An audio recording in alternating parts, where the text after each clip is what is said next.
I just started the stream. You're streaming? Yeah, I'm gonna hop out of the party because I totally forgot I was even in it. Alright. Well, alright, I'll see you. Yeah. Peace out, dude. Sorry. Jeez.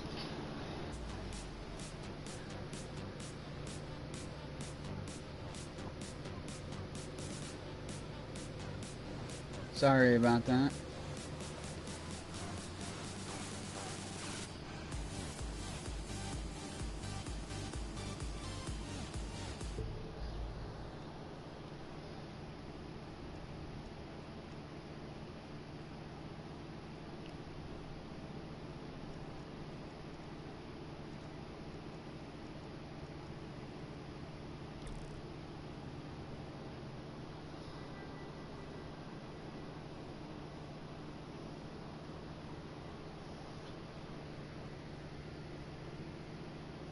Wow, you got here fast.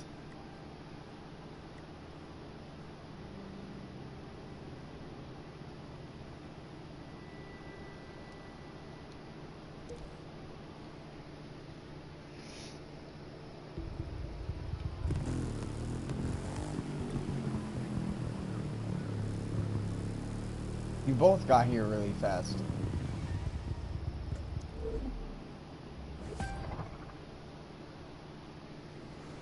Things are about to get rocky for our racers as they take on the American Southwest for series stop number 4.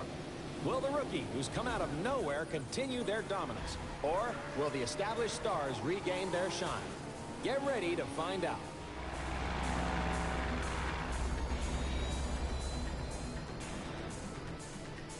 Why is everything about being live and broadcasting nowadays?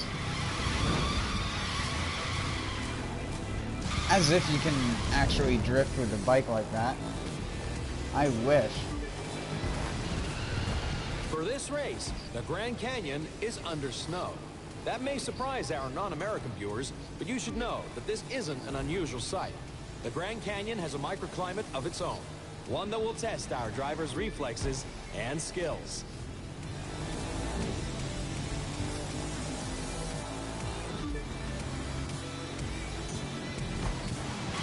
Oh my god, I should have slowed down.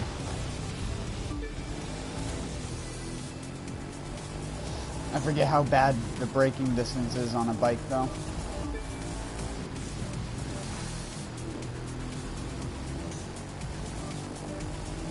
It's a tight race so far. Anyone could jump into the lead. Actually, I don't think anyone's near the guy in first.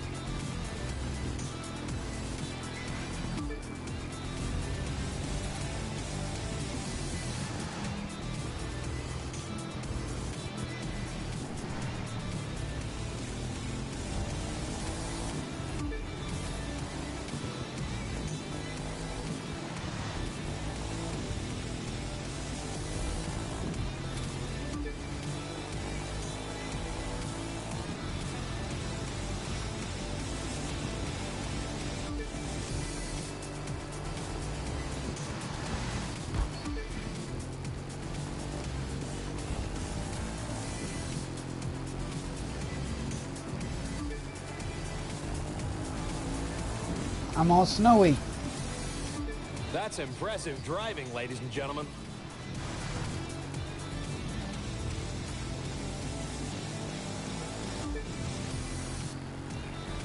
Oh yeah. It's fine. It's whatever, Hyro.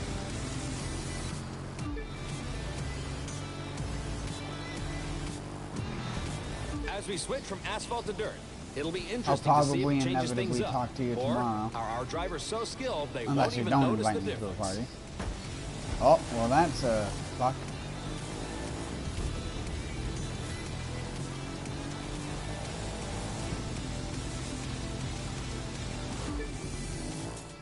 How about we make some legends?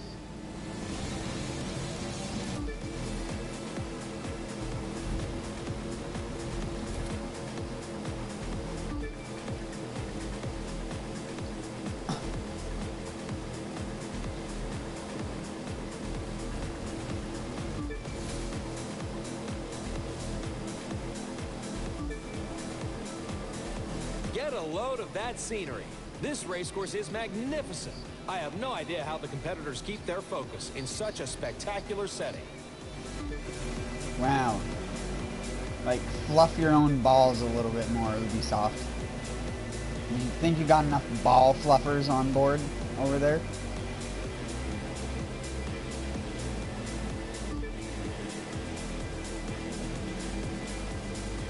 Think you got enough dick massagers on board?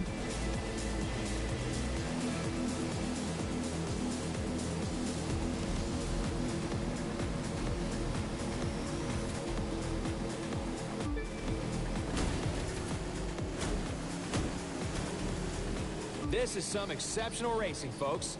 Live, the best camera system on the market, is proud to bring you Event 4 of this season's Extreme Series. Live. Track, record, share. Live. If you didn't know what live meant.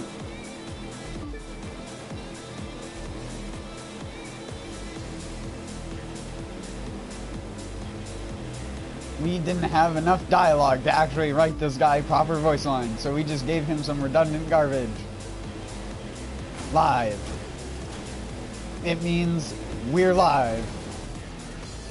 Let's put our racers Why did to it the spawn test me like along the half into the Colorado fucking River. ground right there? That was some bull. Oh jeez. Why did they have to make me do this? I gotta race a Charger on this. Oh yeah. Oh my goodness. No way.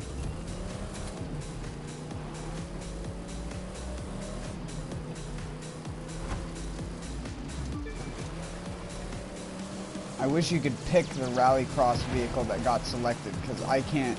This thing is ass for this kind of terrain. All it does is slide and spin the wheels.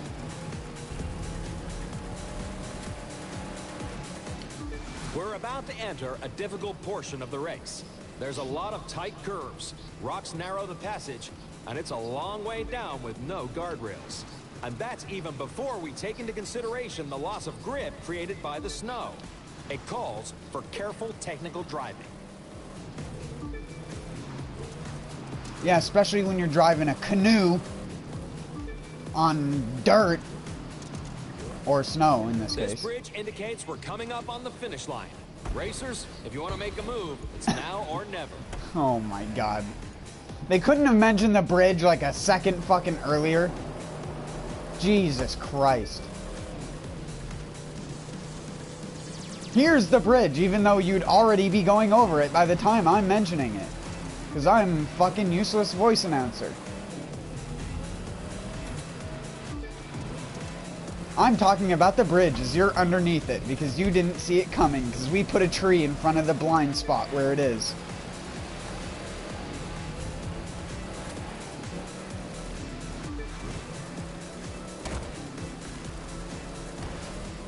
Oh my goodness. Car just goes straight. Oh my god.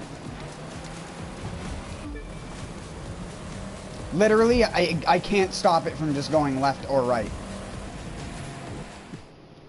Fuck. I hate everything about for this season is at the back. Sizing long up the pack cars in and this getting game. They ready just to- don't drive good.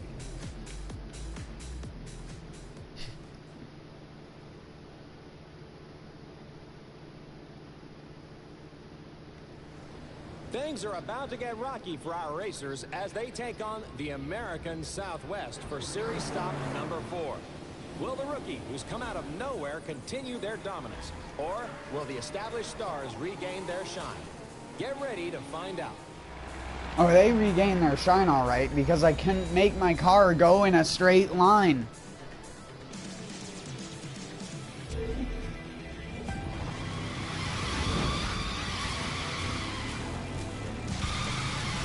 I wish I could actually do that with the bike. For this race, the Grand Canyon is under snow. That may surprise our non-American viewers, but you should know that this isn't an unusual sight.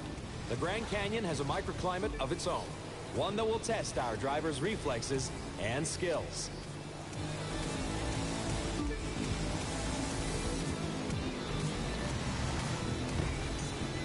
You fuck. You fuck.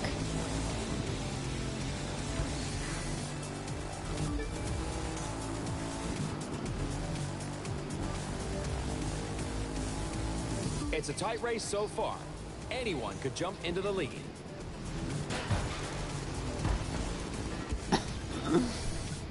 The one time I wanted the bike to go and understeer like it does 90% of the time. It like turns in the sharpest it's ever turned in its life. Honestly, I'll never understand the steering. In racing games that just make up their own physics, it's impossible. You either do or don't get it, and I don't get it.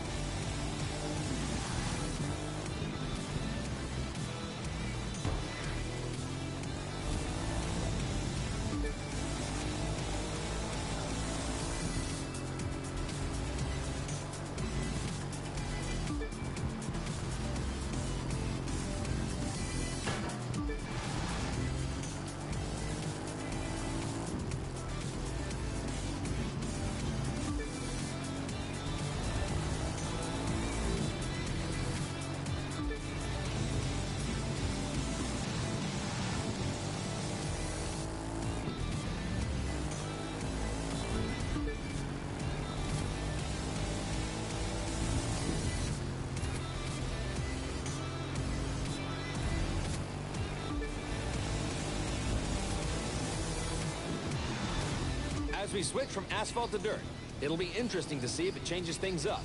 Or are our drivers so skilled they won't even notice the difference?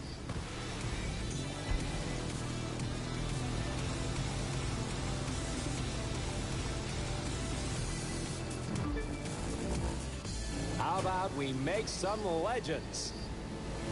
I'm in the same exact spot that I was before because of rubber banding. I'm so far behind my previous run in terms of where I would be. I'd be like almost done the boat section by now in my other run.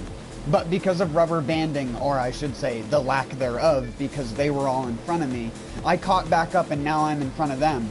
But now they're going to stay the perfect amount of distance behind me at all times. I have no idea how the competitors keep their focus in such a spectacular setting.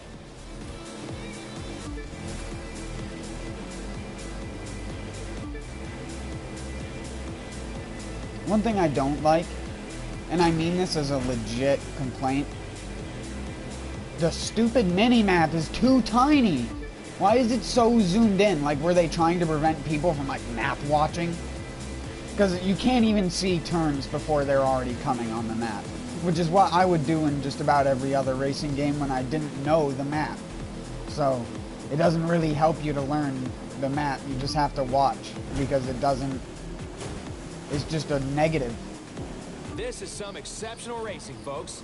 Live, the best camera system on the market, is proud to bring you Event 4 of this season's Extreme Series. Live. Track, record, share.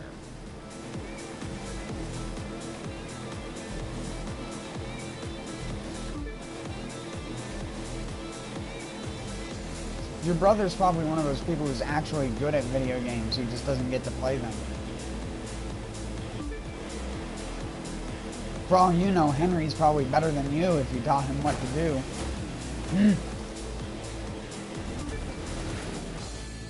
Let's put our racers to the test along the Colorado River. Why? Why is that the same thing every time? That transition is ass. I want to fire the guy who made that stupid fucking water to land transition. 2 times in a row, it's made my vehicle uncontrollable until my vehicle comes to like a complete stop. Because like, you would think that in that situation, I was like turning right and like trying not to run into that thing. And it was like, nah dude, you're just gonna slide forward with zero control over your car. One of the other racetracks with the ski jump did that same glitch, and it's so annoying. Hopefully it's something that's happened to enough people that it gets patched, because I swear it happens so consistently with certain a difficult things. portion of the race. It just makes your vehicle not control. It's as if your vehicle is just floating on the ground, and none of your inputs do anything until your vehicle comes to a complete stop again. It calls for careful technical driving.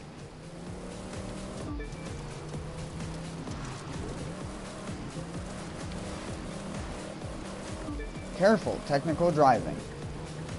That's why you drive a Dodge Charger. Indicates we're coming up on the finish line. Oh my god, I Racers, fucking hate if you this want to bridge. make a move, it's now Eat or my never. dick, bridge.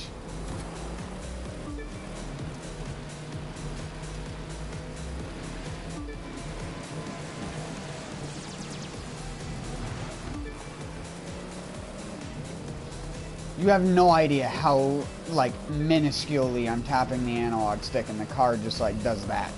And then I just have to, like, roll with it. Because if I don't, then I'm fucked. Like that. Just roll with it.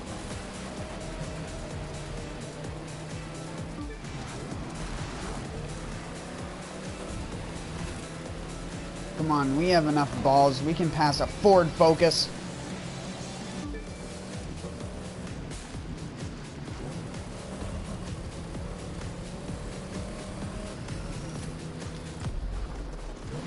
Oh my goodness.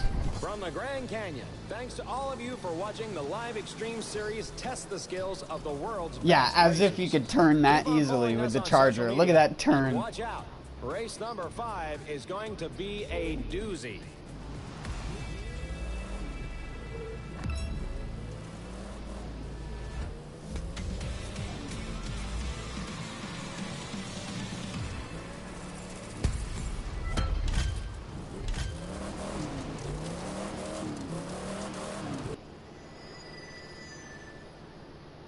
I love how it does that cutscene every single time it forces the night cycle to be different than the server.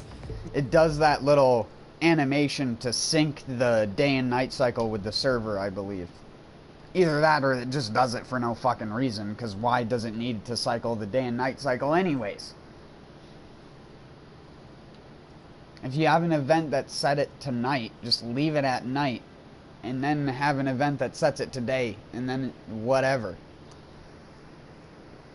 It seems like there's so much redundant... I mean, I don't know what I would expect anyways from a Ubisoft game. I keep, like, forgetting that this is a Ubisoft game in its entirety. And that's why it is the literal definition of an Ubisoft game. Open world, lots of clickable objects, and things to do in the open world.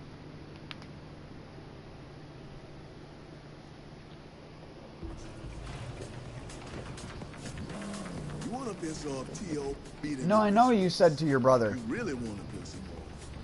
I said he'd probably be better than you. I meant that as in Jeffrey. Jeffrey!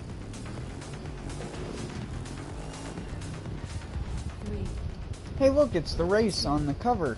Or not, it's the race in the trailer. Or whatever, I think. That's what it looks like. Give it a little go juice. Gold juice.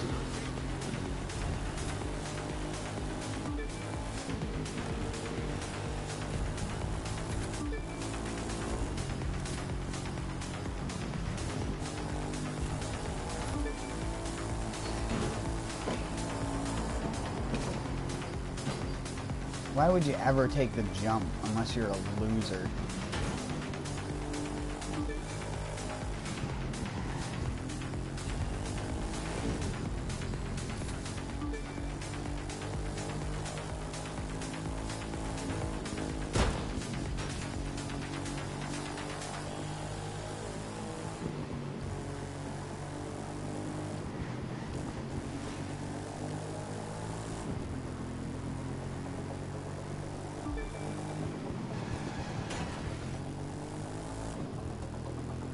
Only losers take jumps.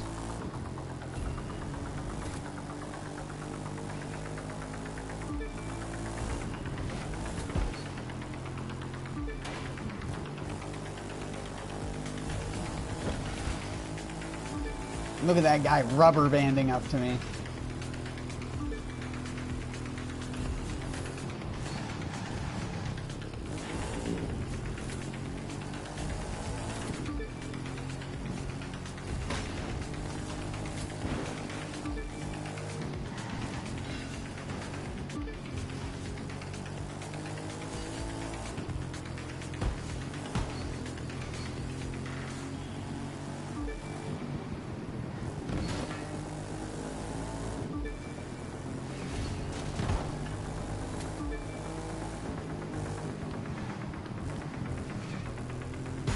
Oh, you dick.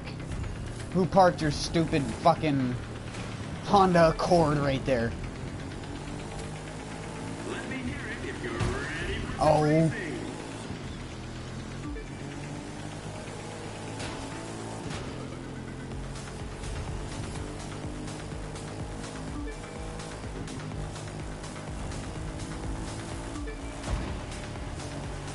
Nice skyline, dude.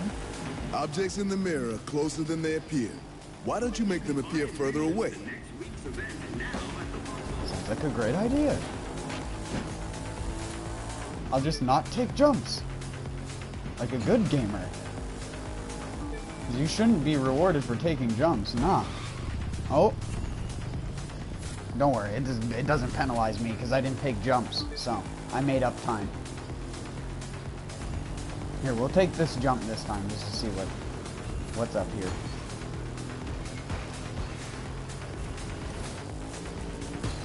Oh, I almost didn't make it.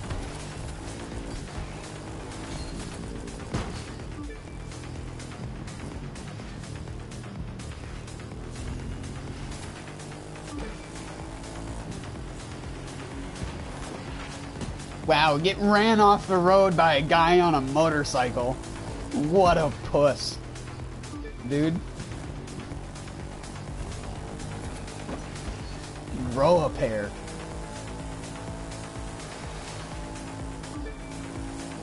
It's like, oh no, my skyline.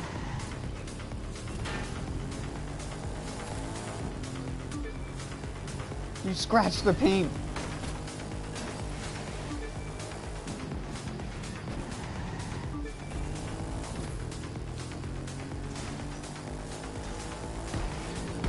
Oh. Wow.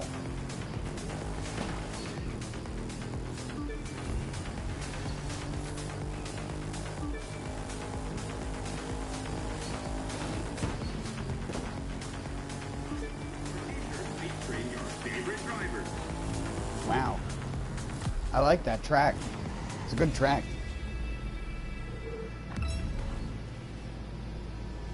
I build my tracks with jumps, but they're forced jumps. And then you make your jump better for time. Instead of just making it so that the track is either a jump or not a jump. Because then taking the not a jump path is always going to be faster if your game is boosting it. And the jump doesn't reward you for boost equivalently. And I know. You can get the thing that gives you more boost for jumping, but it's not what I'm talking about. It's not like Burnout Paradise level of boost for jumping. Like right here. Here, I'll do all four. I'm the person who always has a bias towards stuff. Maybe they did make jumping good in this game, but very rarely in a racing game is something good when it's not good in almost every other racing game that has that same setup.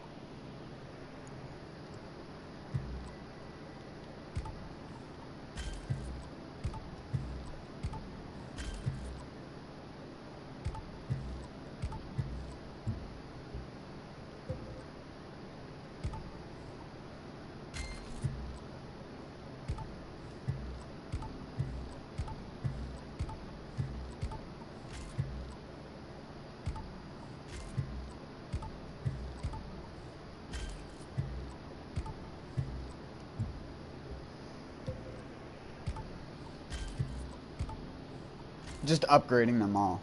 Might as well. Ever since I learned that you can just share them across all the cars of the same type, it's what I've been doing. Some of these cars don't even have some parts on them in some slots.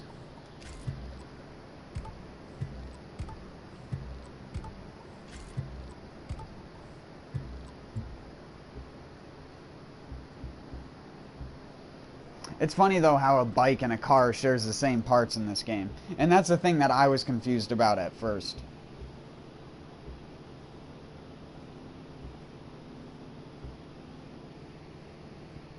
It's just like these two trucks and the buggy and the bike all share the same parts. But this is its own parts, even though it's a bike. Realistically, this thing would have more pieces in common with it than this would. And in common with this other bike over here is what I mean. Like, these things should have the swappable parts. Even though, in real life, none of the parts would be exchangeable on either of these things, except maybe the handlebars and front forks, if you modified it.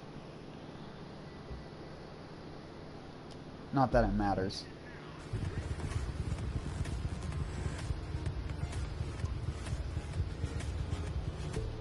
Because it doesn't really matter, because they aren't max upgrades. Like these, they don't have any special effects, and even if they did, I really wouldn't care because they're not near max. Once they start becoming parts that are near the maximum preference level, or performance level, sorry, I say preference, I mean performance. You see where it says like 198 out of 280? Until I start getting parts that bring it up close to that number, there's no real point in caring about it, because it's not close to max upgraded. So I just swap shit out on the different cars.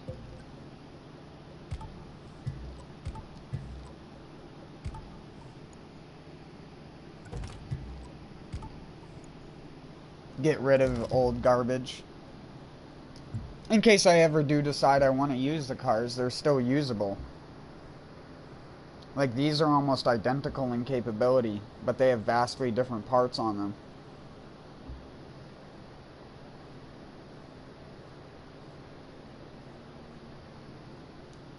I just like driving the bike because it's much easier to navigate.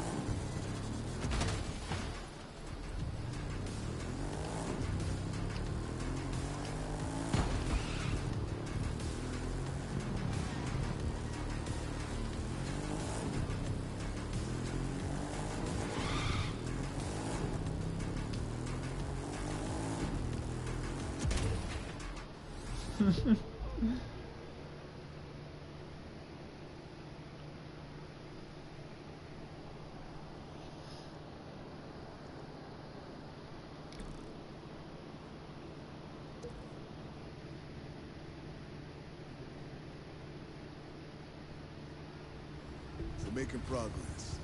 Today we're racing cops instead of being chased by them. And they love going all out against us. It's good for us to be running the right side of the law. Unless we beat them. I like both aspects, but you can't customize everything with different parts. The bikes and stuff like that don't have that many different parts you can put on them, for example.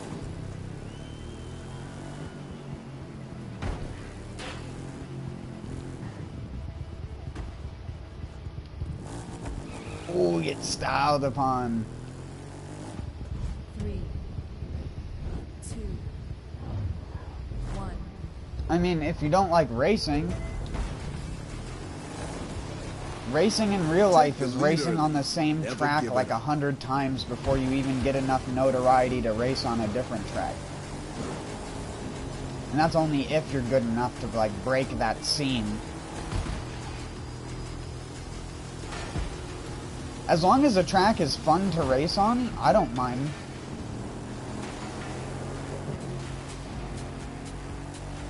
I think racing games should have repetition more than any other game. It's like Gran Turismo 3. If this game is grindy, then Gran Turismo is grinding hell. Because that's all you do is redo the same missions once you complete them. Because 90% of the time you don't get the cars you need to do the next types of circuits. Because in Gran Turismo, you needed like all-wheel drive, front-wheel drive, rear-wheel drive. Then you needed cars of specific brands. So you needed like GTRs, Mercedes, and like very specific cars from very specific things in order to do shit.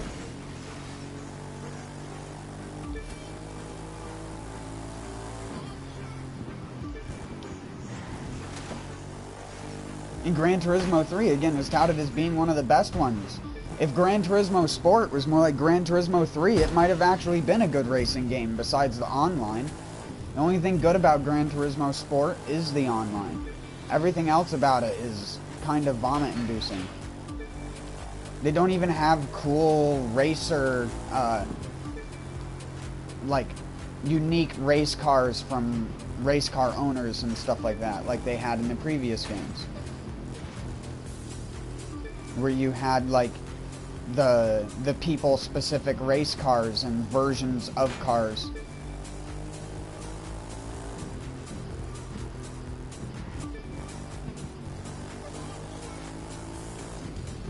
I can't even remember what one of them was called, but Gran Turismo had a bunch of those weird off-brands. So did the first couple Forza games as well, until they started going more along the same stream as Gran Turismo.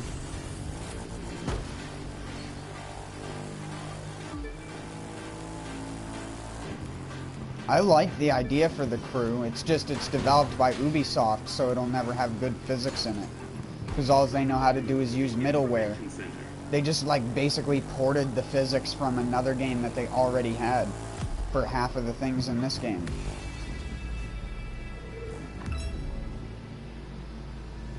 I didn't say it was a real racetrack.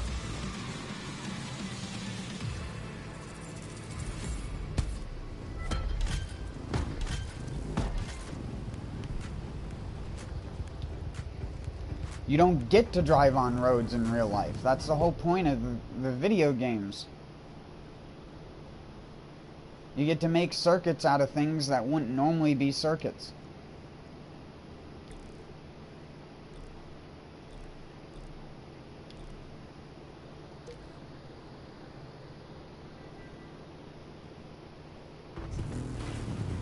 Street racing is not just about racing, it's about style.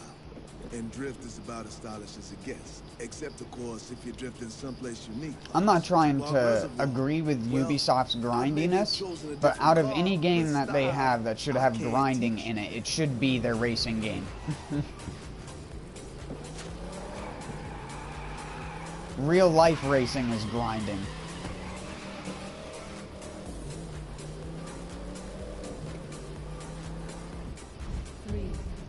In a video game, you get to do it on streets and shit like that.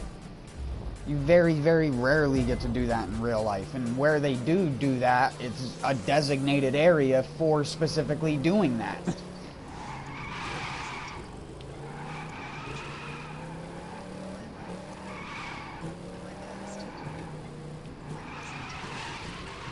Oh, ass.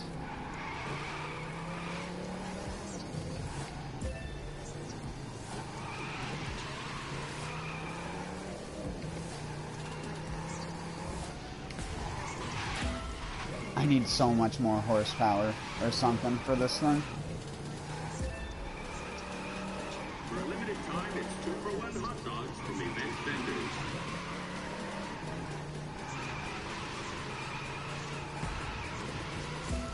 Oh, there goes that.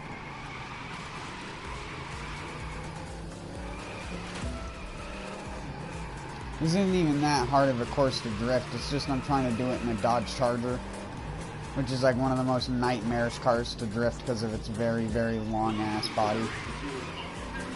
It's not even that it's tough to drift, it's that drifting it in a confined space is a nightmare when you can't run into objects that are lining the sides of the street. It's like with the Dodge Charger, that should give you bonus points, because that's the whole point. Bonus points for destruction. Good old boys. You can buy admission to next week's event now at the... Like, what am I supposed to do with that? Like, is there a single car in the game that can actually drift that chicane properly?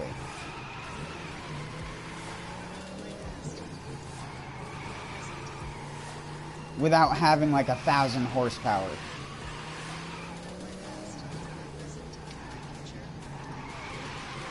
Well, I'm off the road. Yeah, not even close. For a healthy treat, try some fresh Florida orange, available at our drink cart. It's not even arcadey drifting. Arcadey drifting is Trackmania. This game is just the most nonsensical combination of bullshit mechanics to drift with. It's like headache-inducing how bad it is. And drift is about as stylish as it gets. Except, of course, if you drift... Drift is stylish when your vehicle can actually push around a corner and not just spin in place unrealistically, not gaining any power. I can't teach you that.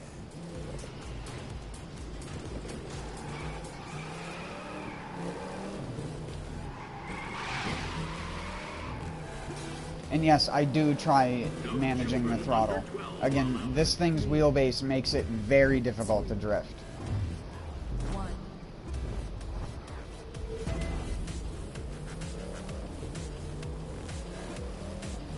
And yes, I could easily pick a different car, but why are you going to put a car in the game that you make for a type of, like, event that can barely even do the event because of how big it is? Like, what am I supposed to do with that? The car is as wide as the chicane. Like, I need a fucking Acura NSX from, like, the 1990s to fucking drift that section properly. Like, what are you fucking... What are you smoking, drift map developer? Oh my god. It just doesn't fucking pull out of a drift. It just either goes all angle or no angle and then it straightens out.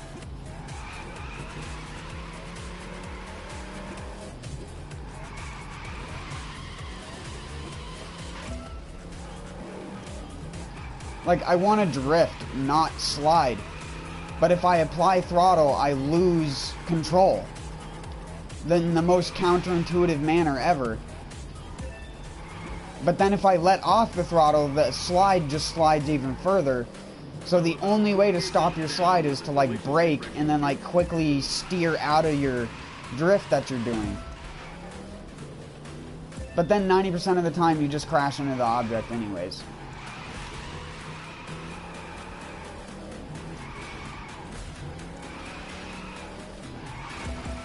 Like, really, I want to see someone take this car and do a perfect drift around this course. And see how many times it takes you to actually thread the needle on half of this garbage properly.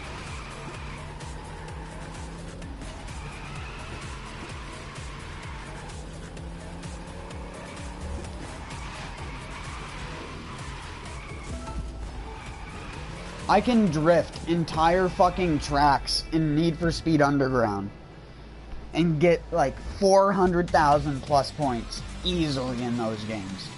I can't even get fucking close. And it is a dangerous piece of equipment. 3, 2,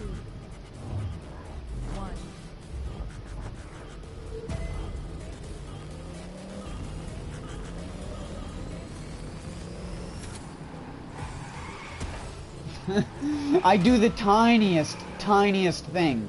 You don't realize how little input I did on my controller right there. I have to, like, turn up my fucking steering linearity for this. Or something. Because it requires the tiniest little baby taps in the world. Oh, I baby tapped too late, so I didn't get a good drift on that one. Yeah. You baby tapped your directional thing a second and a half too late.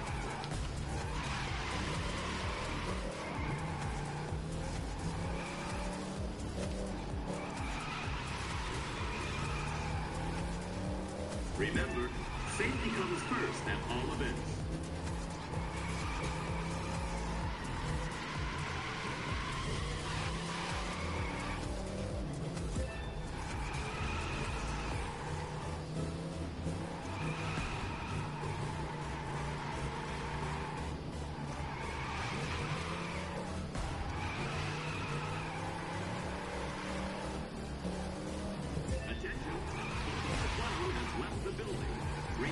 He has left the building.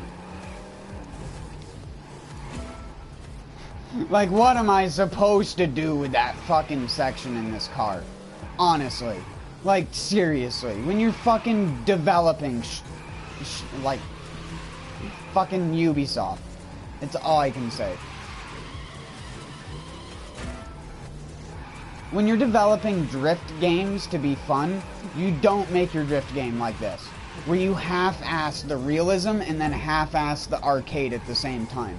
So neither of it makes sense. Because you're not counter-steering when you're drifting. You're taking your hand off the fucking controller and just letting the vehicle slide once you tap at the perfect angle. That's all you do. You're not counter-steering. If you counter-steer, you're fucking yourself. You're just sliding it and then holding the throttle until it corrects itself. Sliding it and then like slowly applying the throttle if it starts to break loose. It's just, you're not even fucking drifting. Oh my god, that's right. Because the event completed. And I didn't just restart it from the event. I can't just go restart last event. Because that would be too fucking smart of an option. Just like the ability to quit the game from the inside the game. And not make me go back to the fucking dashboard every time I want to quit out of the fucking game. How hard is that, huh? You develop an entire game, but you're like, a quit game button. What's a save and quit button? Fucking retards. Rerees. I'll fucking cock slap the director of this game. Well, I'd maybe have chosen a different car, but style, I can't teach you that. How do you fucking fuck up standards set by games that are fucking 20 years old? Save and quit. Restart option. And if you're gonna have an open world type game, you have the option of retry last event. Or retry last track, or something like that. Fucking A. Car become an extension of yourself. Concentrate and the car will just slide without you pressing very much control on the buttons, because that's just how the fucking entire game is designed. Tap one button and the game plays itself. Watch as I drift without actually putting any steering input into my car and not actually doing anything that remotely resembles drifting when it comes to a controller. Even Need for Speed Underground had you using your fucking analog stick in a drift. In this game, it just fucks you over. If you're using the analog stick in a drift, you're not drifting. Period. And that's the thing that keeps happening to me. I keep trying to steer during my drift, instead of just letting the car just slide around the corner like this. And just tapping the throttle as it goes, because that's how you drift apparently in real life.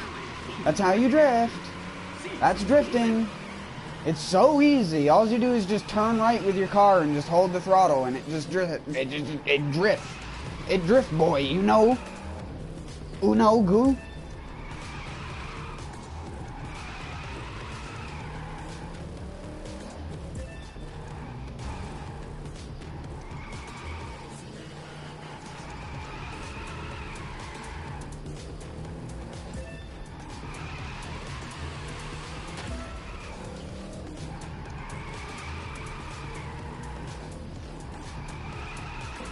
Let me hear it if you're ready for some racing.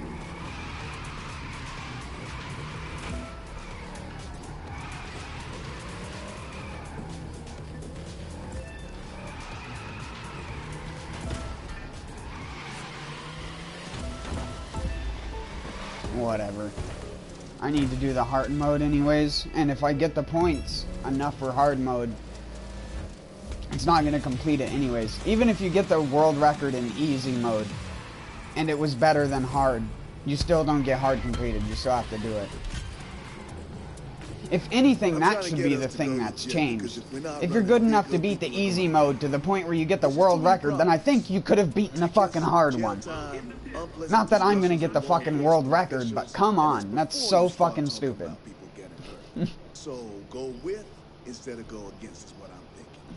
Hopefully that's what you're thinking too.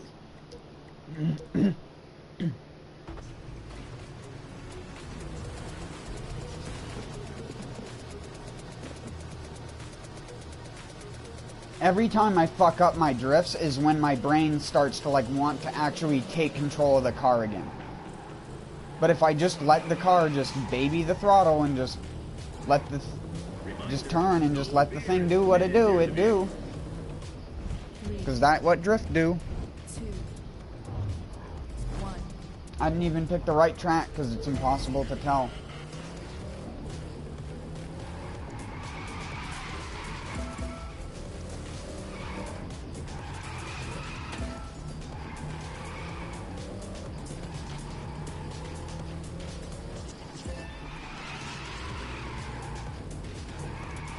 You can see how much my wheels spin and me not going anywhere, because even when I'm going in a straight line, smoke still comes off my tires.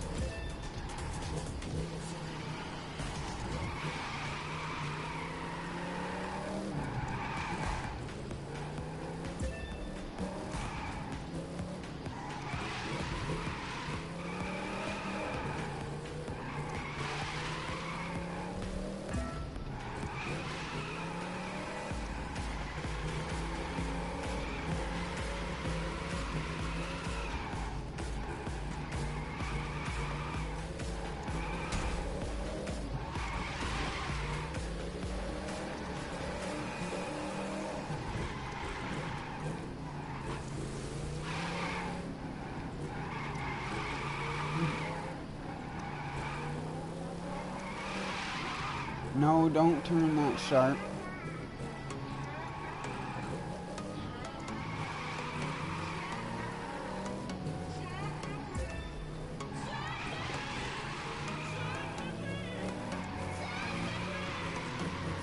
Funnel cakes. Fresh hot funnel cakes are available at the snack shop now.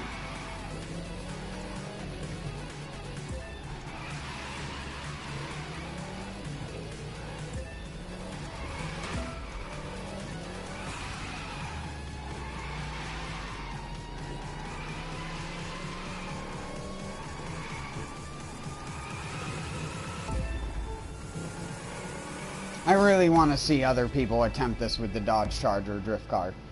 It is honestly just so ridiculous. The fact that hitting every little object on the side of the street takes away your points, but driving on the dirt doesn't, is just fucking stupid as well.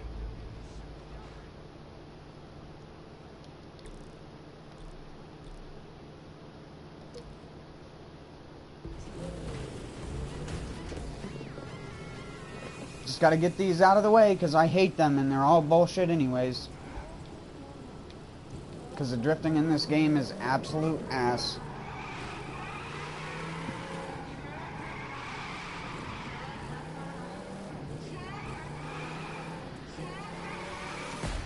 Three, two, one. Spectacular race.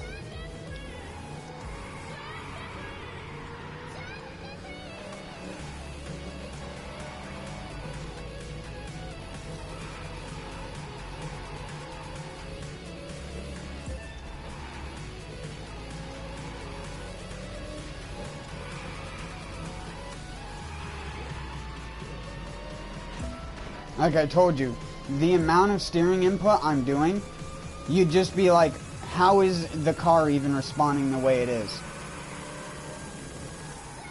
And yet it do. And sometimes it responds uncontrollably like that, and there's just nothing I can fucking do to stop it from doing that. It just seems to do that at utter random times, and then I just lose any ability to control the car.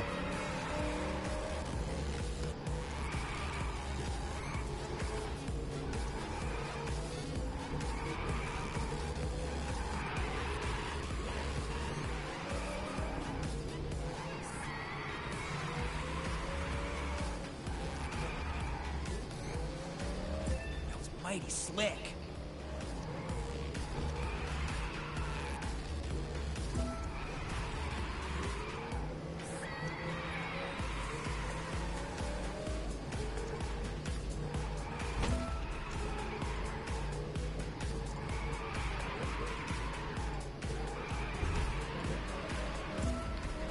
Oh my god, can you not? Can you just go fucking forward? Holy shit. The front of the car is pointed forward and it don't go forward.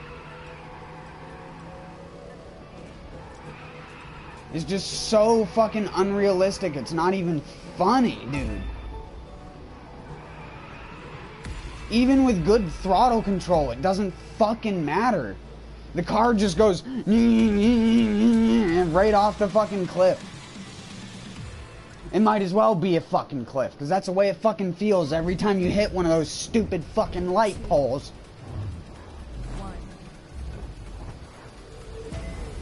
You can get a fucking smaller drift car. Don't buy the biggest drift car they have.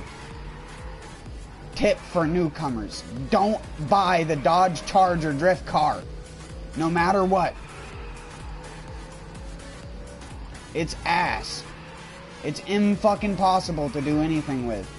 On any of these courses. It doesn't have enough power to go forward. It's too long. And it can't fucking turn. And in order to turn, you have to lose every ounce of drifting in the process. Because if you gain any amount of speed, your car isn't going to actually turn in the turn. And you're just going to slide through it like a fucking asshole.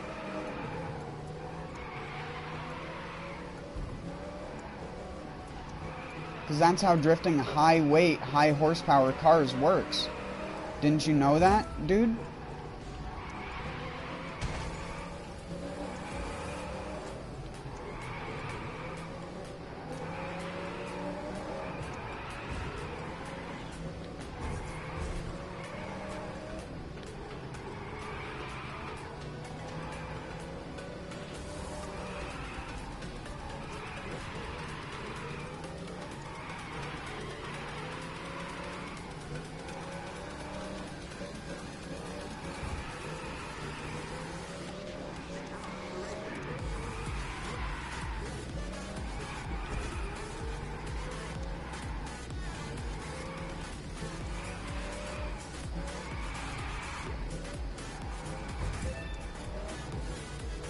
Finally.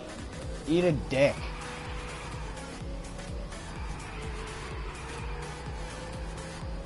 Again, you can see the steering wheel. You can see how little, the tiniest little taps I'm doing to try and correct it are. When it goes. You can see exactly pretty much how much input I'm using, because you can see the throttle that I'm using on the speedometer. And you can see how much steering I'm using because of the steering wheel going back and forth. This is me holding it. This is what it's like when you hold the analog stick in a direction. Just so you know what that looks like. This is what it's like when I'm steering normally. That's how much steering input you need to do what I was doing there. That's how...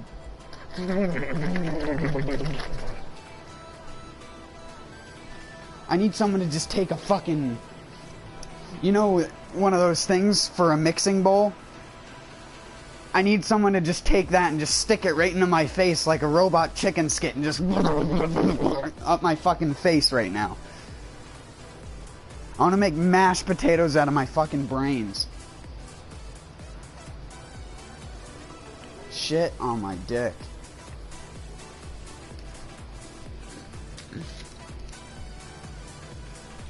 I'm not getting a new drift car. I don't think you realize who I am. I'm the guy who used the switch axe for 360 plus monster kills, and I still call it one of the worst weapons in Monster Hunter.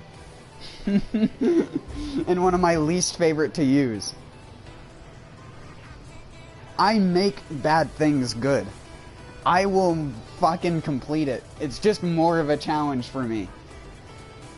And because it might bring a limelight to something one day.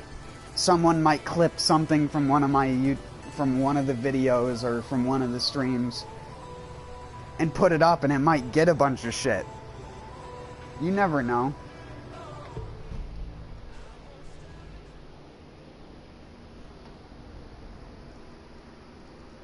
Because it is bullshit.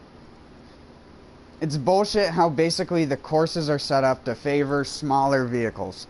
So pretty much all of the world records are done with tiny cars. Because smaller vehicles can drift easier due to the way that drifting works. You can control it way better in this space. Hold on, I'll show you what I mean. Let me go to a drift thing.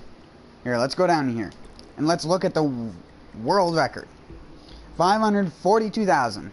What car did this guy use? A BMW M5. And look at that. Mazda RMX-7, BMW, Nissan 370Z. All very, very tight, compact cars compared to what I'm using.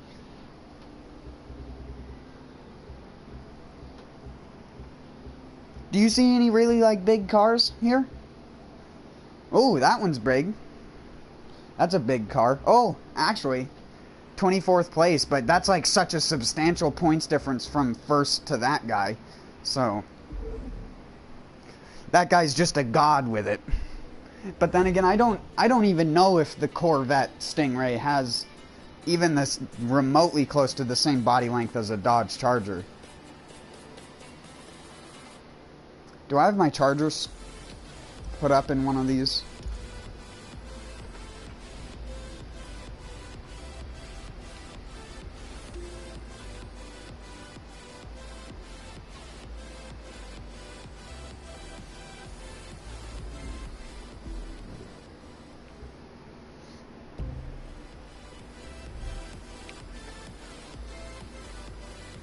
Look at how long that thing is.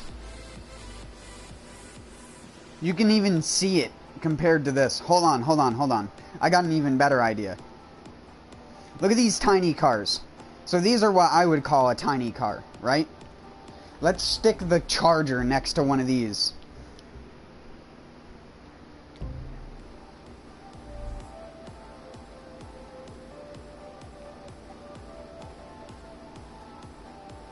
Look at that.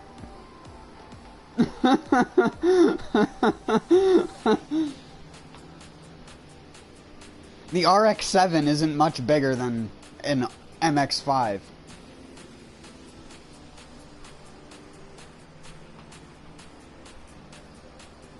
That's what I mean.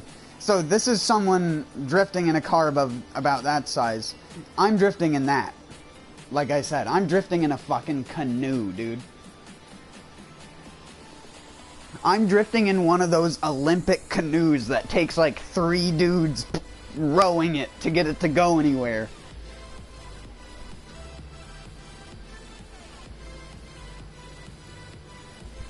No, I'm not gargling bong water right now. That was me taking a drink of soda. And then, like, I did that thing where I, like, inhale a little bit when you're drinking something and it goes down your, not your esophagus. I'm also getting a new sody pap because that one was out.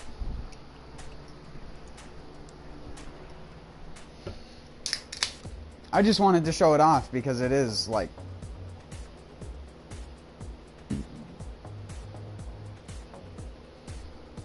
such a massive car that most people don't actually realize how massive the actual car is.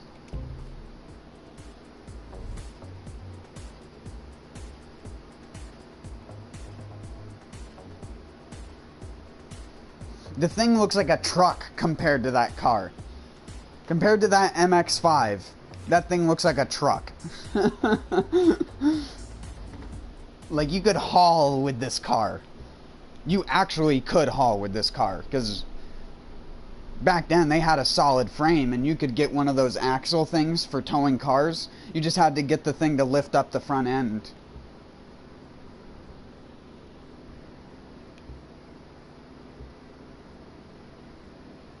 Look, it's even like this. Like, this and this race in the same division.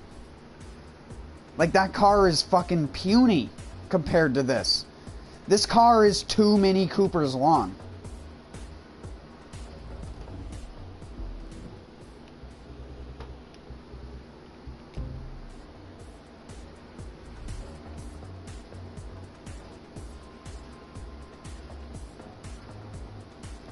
It's like 1.5 Mini Coopers, actually.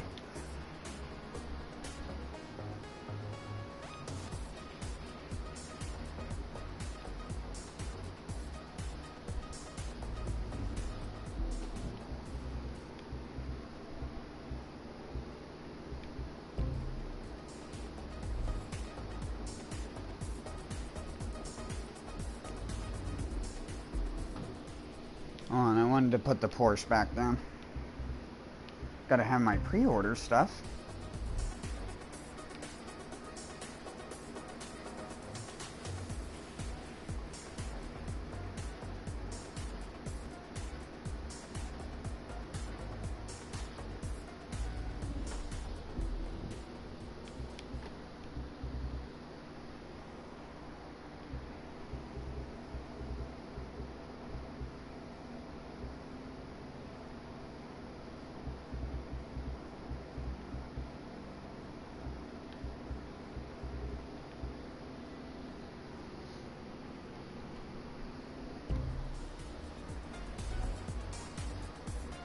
See, even that car compared to the Charger is tiny.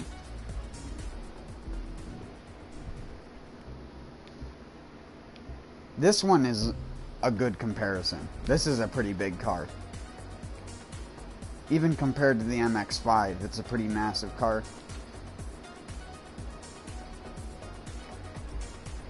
Whoops.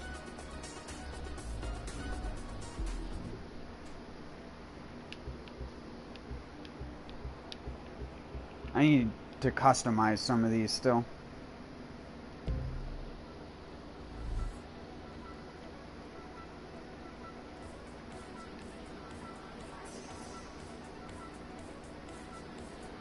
Didn't I swap these out before?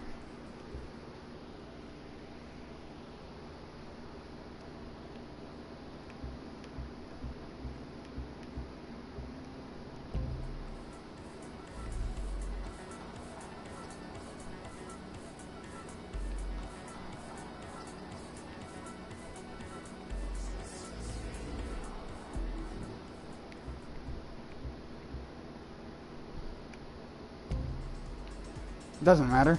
We'll set some new ones up for now.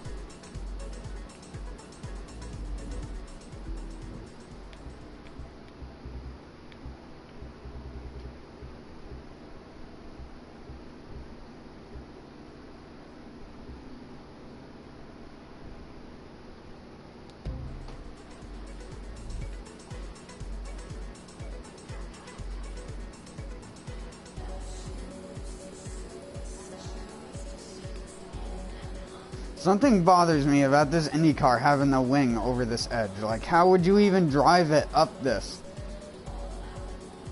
You'd have to, like, approach it at an angle and, like, slowly drive the car up onto this and then drive it over and then, like, turn it left to get it horizontal to here, and then you'd have to back it into the corner really, really slowly. And if you aren't aware, the clutches on these types of cars are a nightmare. So they probably wouldn't have even done that. They probably just would have pushed it. Also, peace out, Hyro. But that thing would have been such a pain to set up in that kind of position. Oh my god, unless they had a lifter or something like that. I don't even know why I care to think about something like that. But I always think about something to do with it. Because it's like, all these are sensible. You just drive the car. But even then, like this, I hope that thing is on airbags. Because fuck if you're getting it up there without taking those flares off. No way. No chance in hell.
Sorry, I wanted to go out for a smoke. I was trying to do something. No, it wasn't to do with smoking.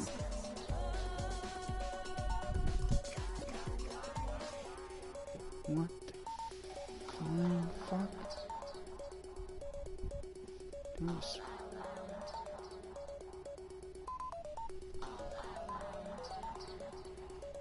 No, in my town, Spider, they call that trap.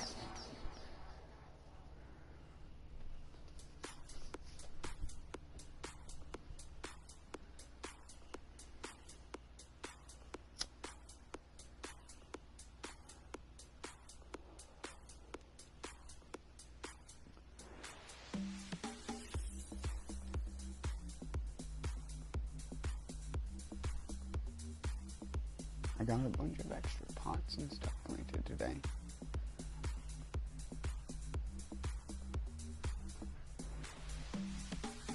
Oh wow, you can tell it's... The air is really moist. The underside of all the metals on the roof and stuff is condensation on it.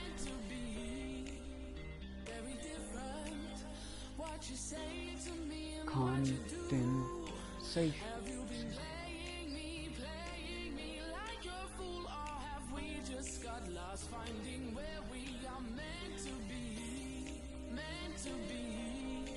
I planted 2 more, or not 2 more, 3 more plant pots filled with stuff.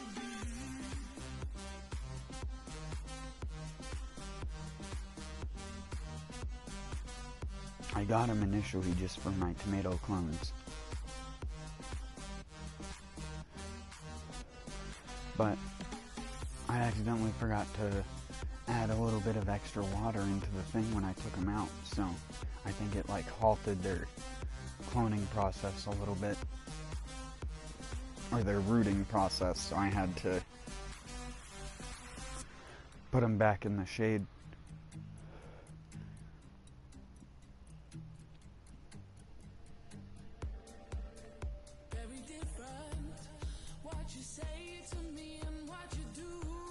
Hopefully by the time the other things that I added in sprouted, they will be ready.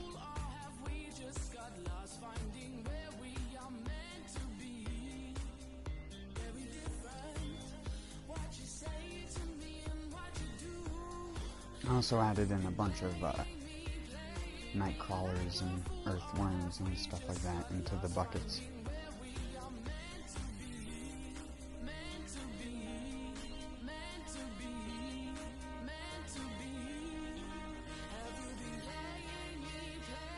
I just went around to my mulch piles and just, what I do is I'll walk up to the mulch pile and I'll just go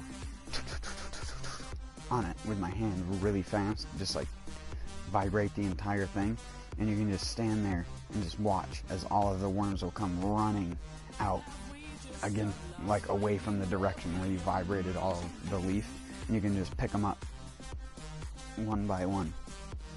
And I just took them all and just threw them in.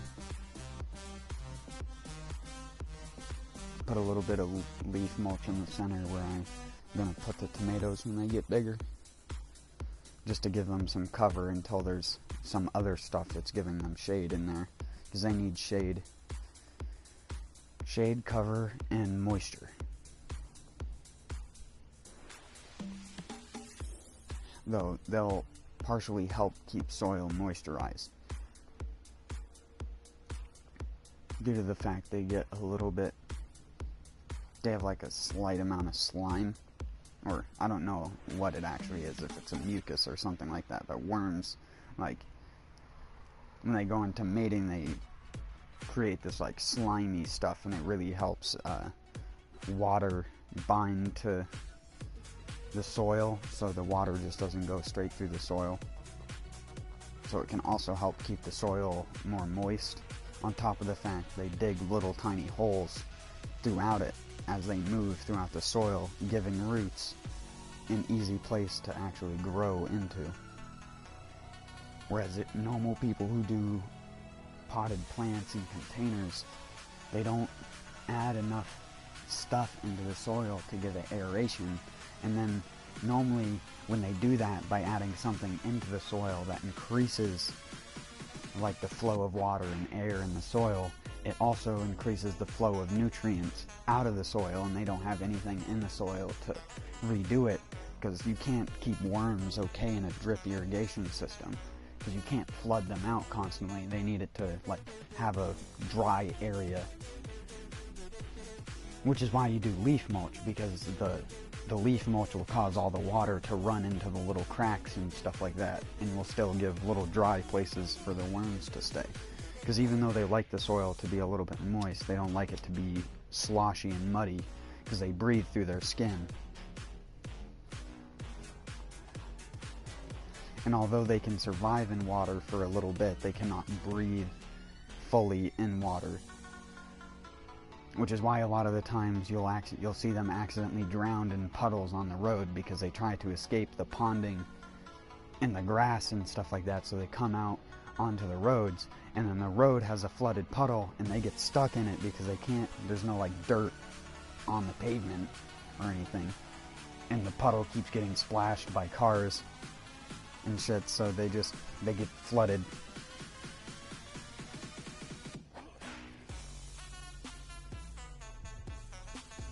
Flooded, squished, or picked up by a bird.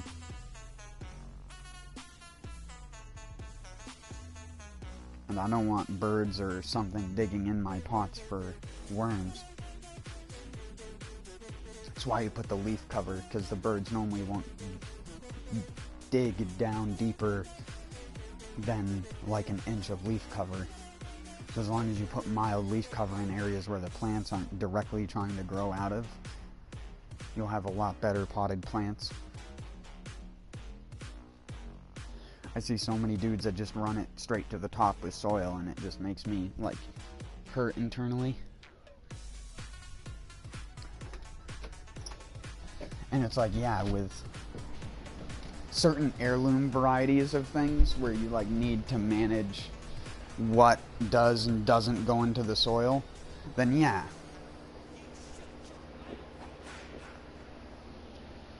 don't put leaf mulch in it. But if you're doing like a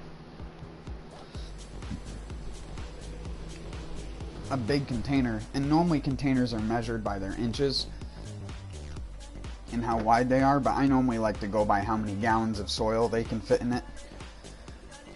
How many gallons of good potting soil, composted potting soil, that they can fit in it.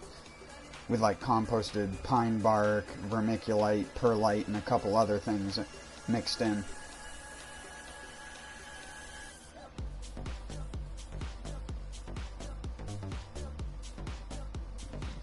And again, all that stuff is just added to simulate what nature would do with the natural aeration and everything. So if you introduce worms into a pot that never had them, and the pot actually stays relatively cool during the day,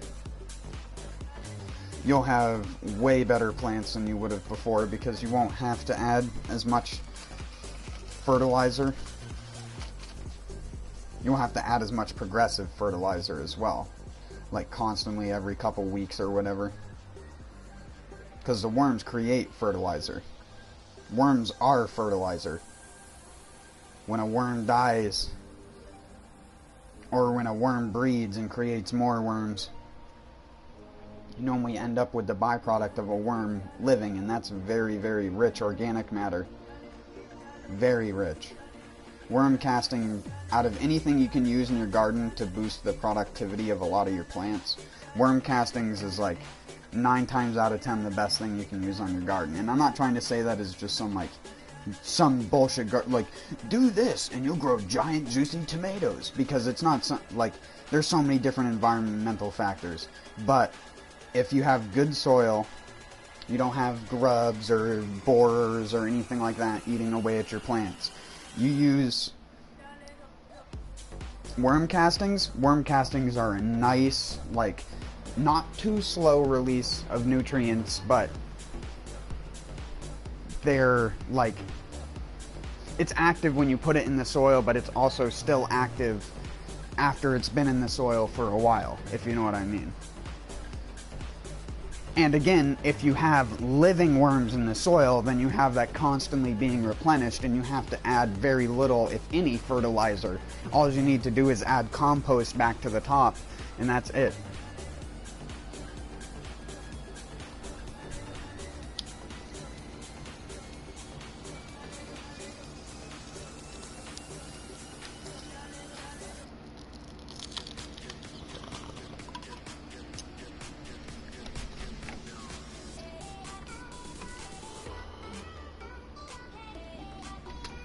In a 10-gallon pot, you can grow 5 to 6 foot tomato plants easily with proper soil and everything.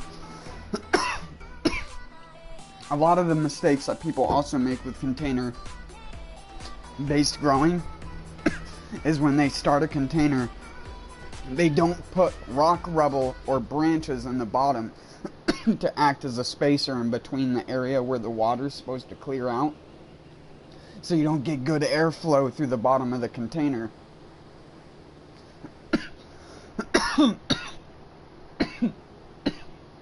And yes, plant leaves use carbon dioxide during photosynthesis to produce oxygen. But did you know that the roots below the soil also use oxygen? You're gonna thank me for getting you into this room. Like how we breathe, the roots need oxygen in order to form additional roots. Real treat for you. Go out there and win it for me.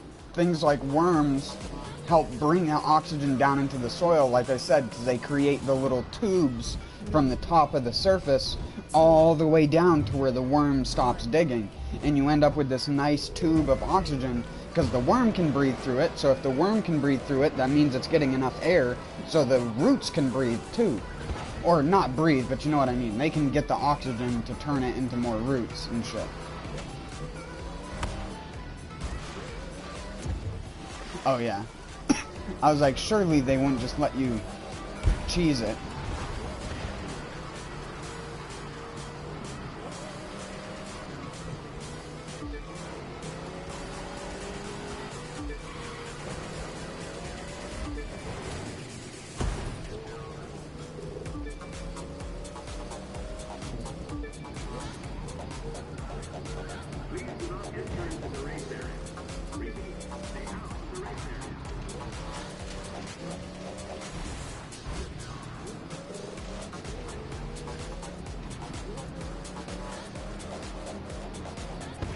Ah, you asshole.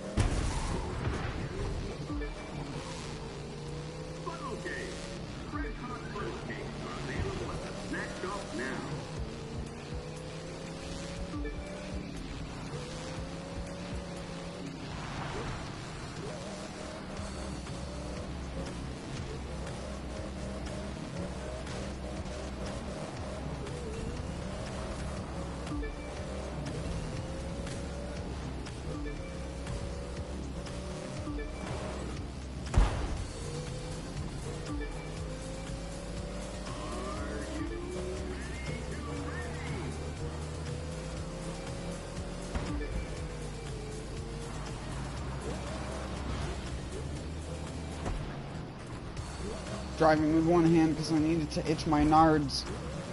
My nardle dangers. There we go. Two hands.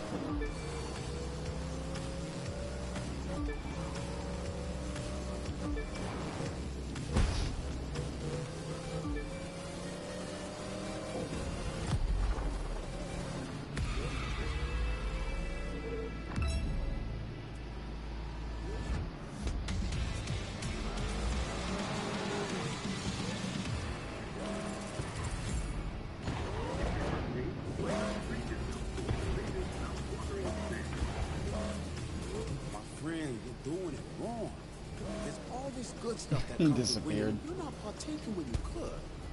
Don't feel guilty about stepping into the lifestyle of a winner, because you are one. make the right choices and enjoy this while it lasts. Because the end always comes sooner than you think.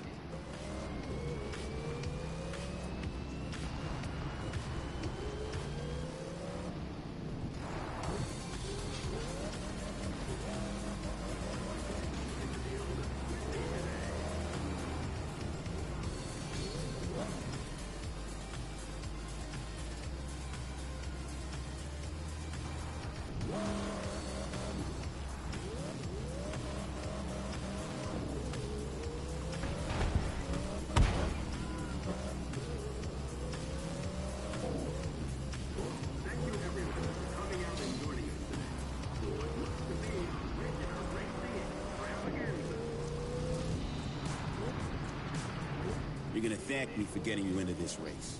The classic car special. Now everybody's driving rare and vintage vehicles. But this is gonna be a real treat for you. Now go out there and win it for me. Good thing I already have a classic and or vintage vehicle. 3, 2, 1. Just look at all the salt on it though. It's one salty Mother Hubbard.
Oh, that's too deep. What the fuck is this? Why do I spawn here?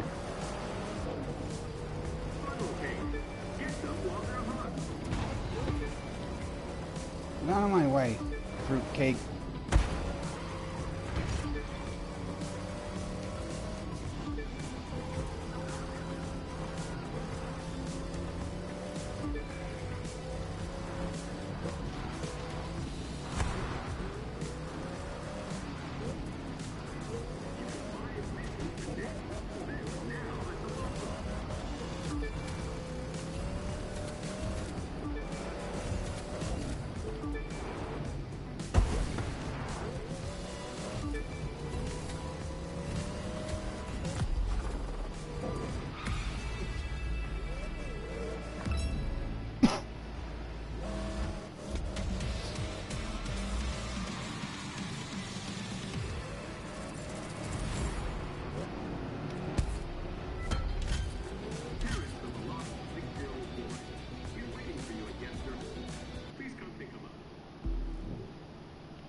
Jeez, dude, look out.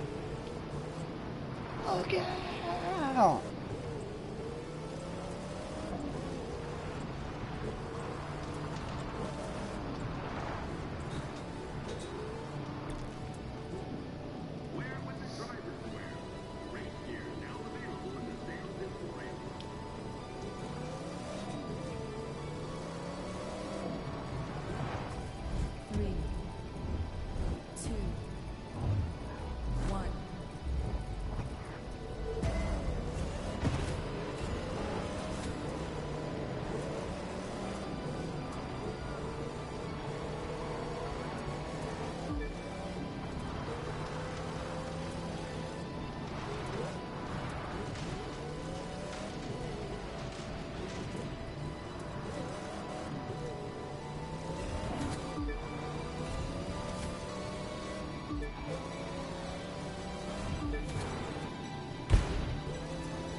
Oh, jeez. Hey, it didn't cost me my position.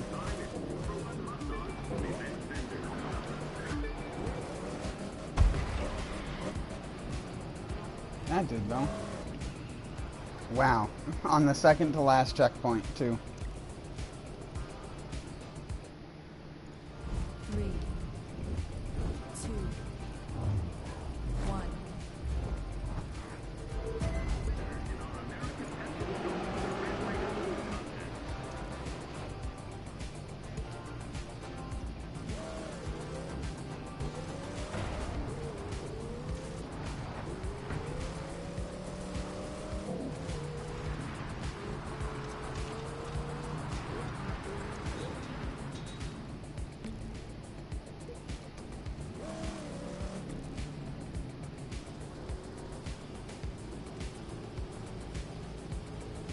I want to see how bad I get smoked. 3, I want to get smoked like a 2, gay boss. 1.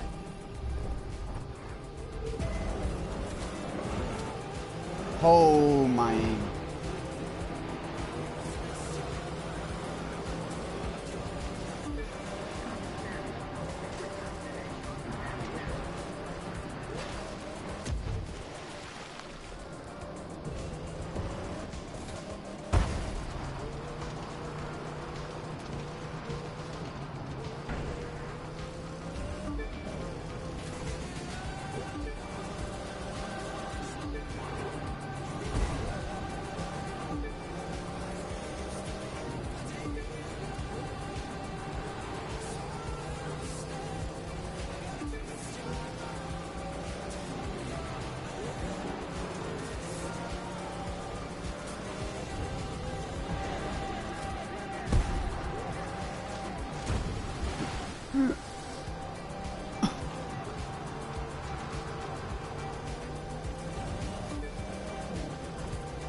Yep, definitely passed that checkpoint.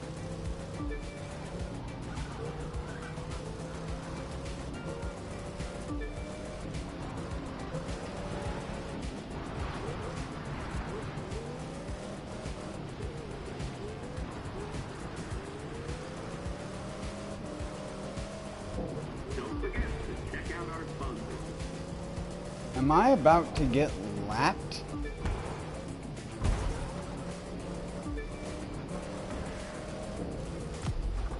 Holy shit, dude.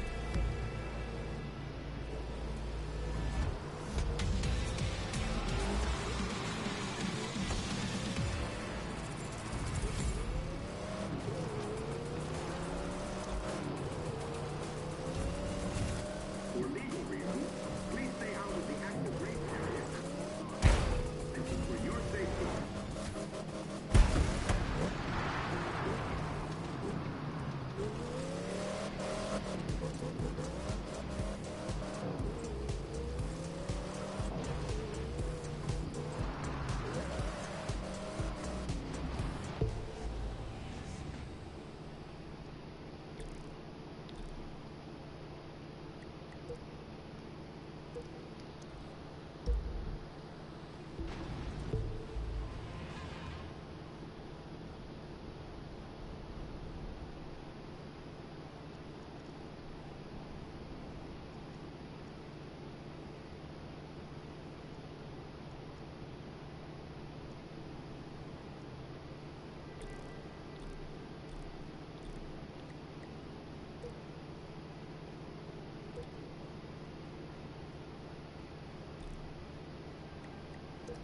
I haven't done this one yet.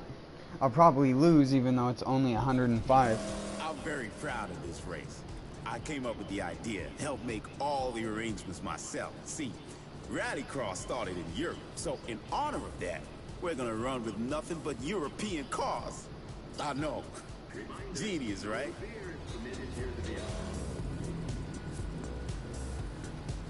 What? I mean, this isn't European. I don't know if you realize that, dude. I'm not sure if you're aware, but Dodge is not European. What are you waiting for?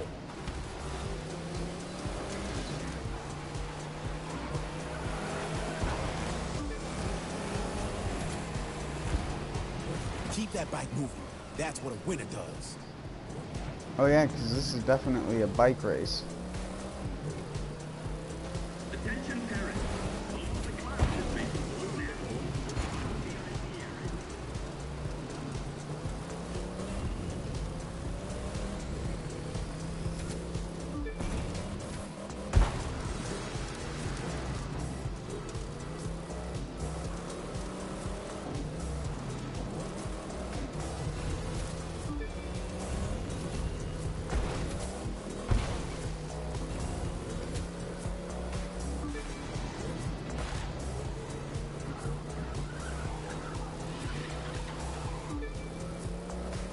Everyone loves ice cream.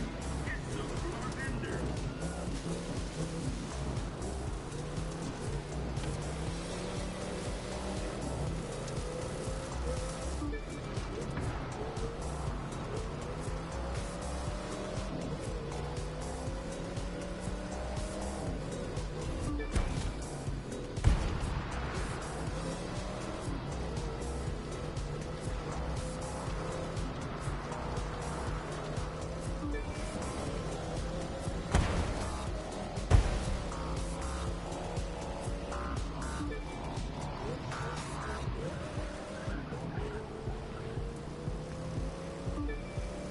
No children under 12 are allowed in the paddock at any time. Thank you for your understanding.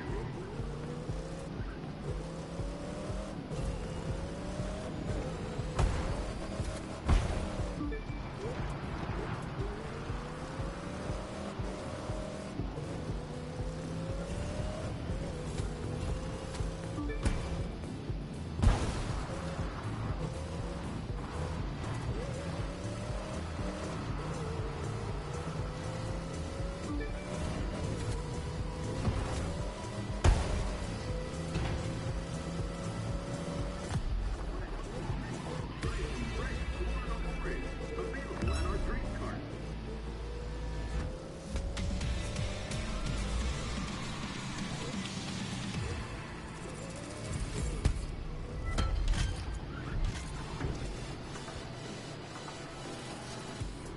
Let me explain something. That championship, it means things. It means fame, it means sponsors, and it means money. Lots and lots of money. Which last time I heard, every good racing needed. The way you're racing now, you're letting the team down, not racking up the points we need. Think about what's at stake here before you go lallygag your way through the wildflower.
Some scenery, huh?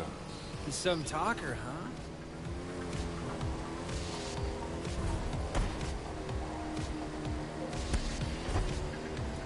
Watch yourself. This terrain is tricky. It's easy to get wrecked.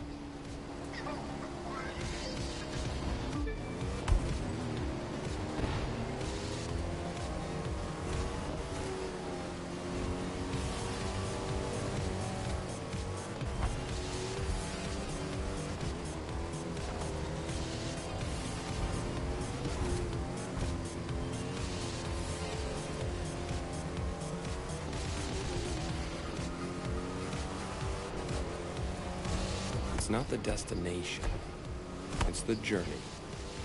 Except in this race, it's both. Careful, he's gonna want to stop the race to meditate.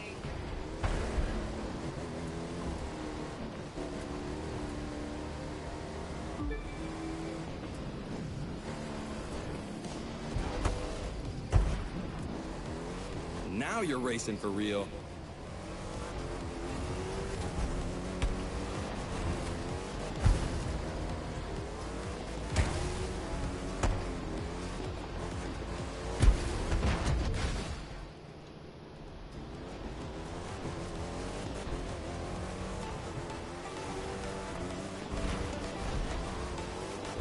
Was until you jinxed me, asshole.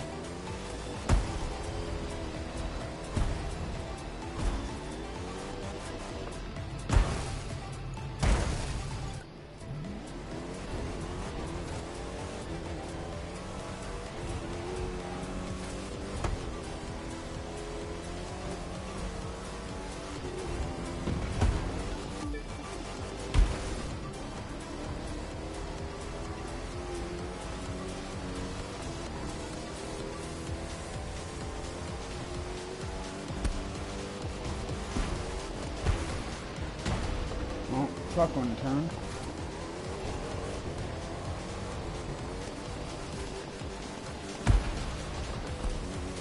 I'm glad to see I was wrong about you. Oh my god, I snuck it in at the last second.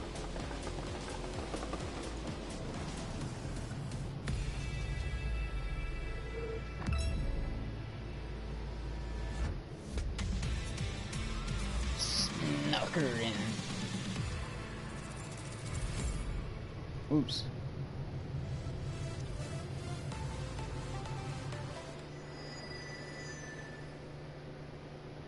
I hear you and your new best friend went off to play in the woods together. You want to waste your time and energy on a race that can't do you any good, fine, whatever, it's your call. It's not going to put food on the table. You best keep that in mind.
How is it not wrecking me?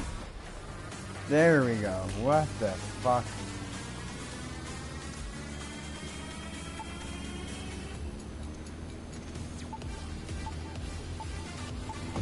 I always loved seeing how broken I can make the flying physics act.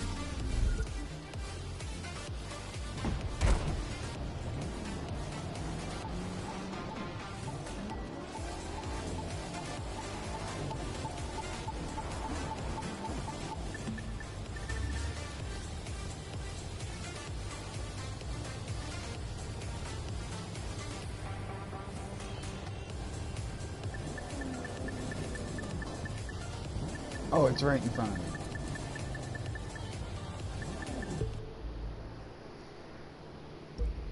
What type of vehicle do I need loot for?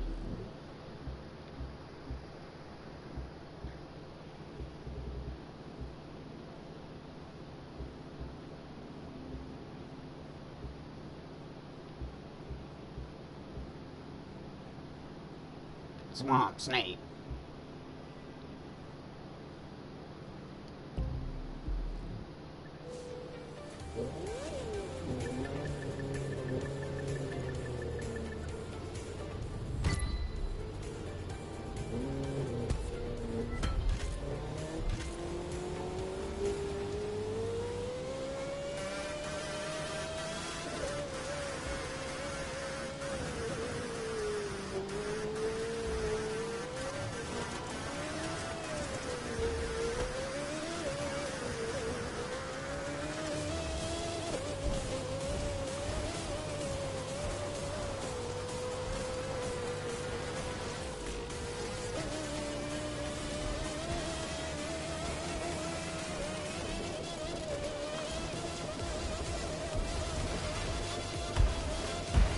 Holy shit, this thing is tough.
What the hell? They have differentials in this game?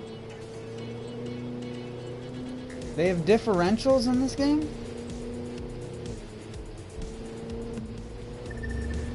I mean, like, functional differentials? That's interesting.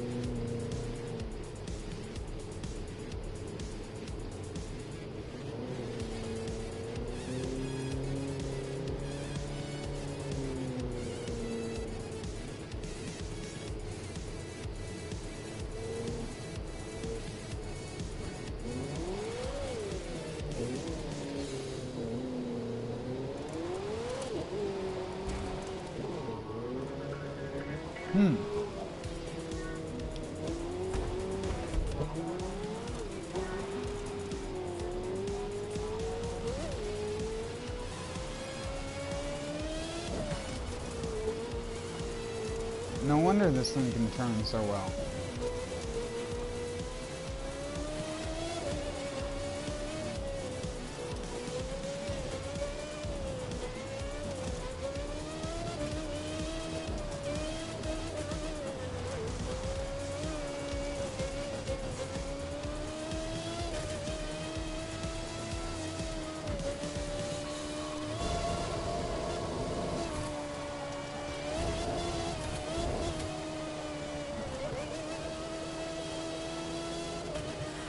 Oh wait, cockpit. Oh my god, I can't even see.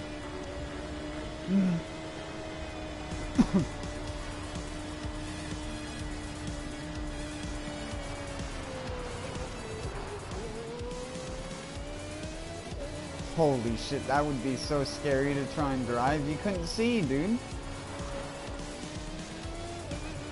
It's worse than a Hummer.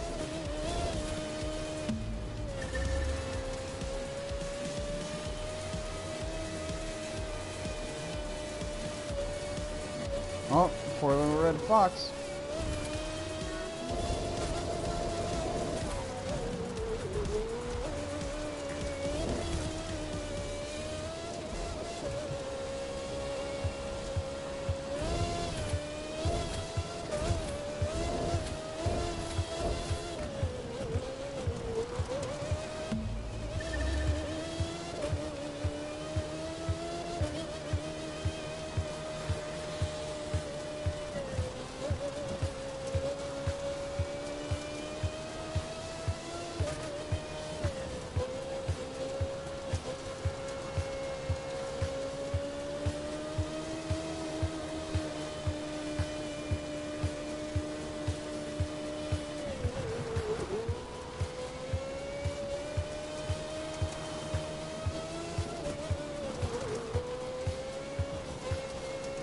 We need to make dirt versions of these with big ass dirt tires on them.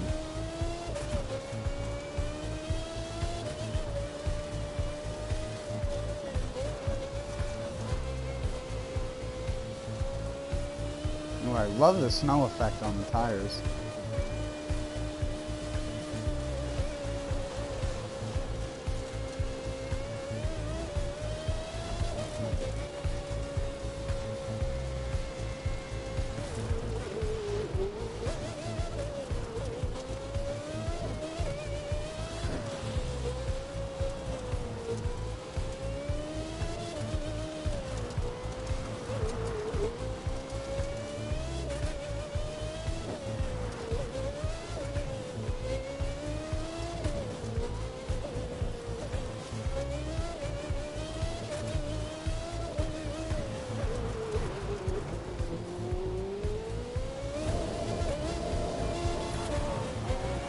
Hello?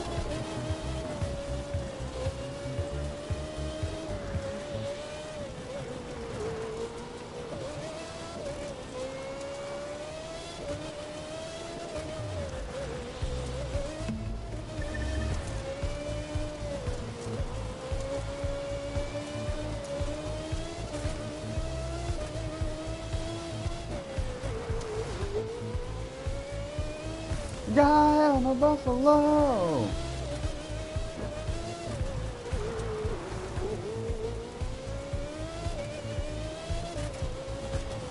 Oh my, no headlights? Really on this thing? How am I supposed to see?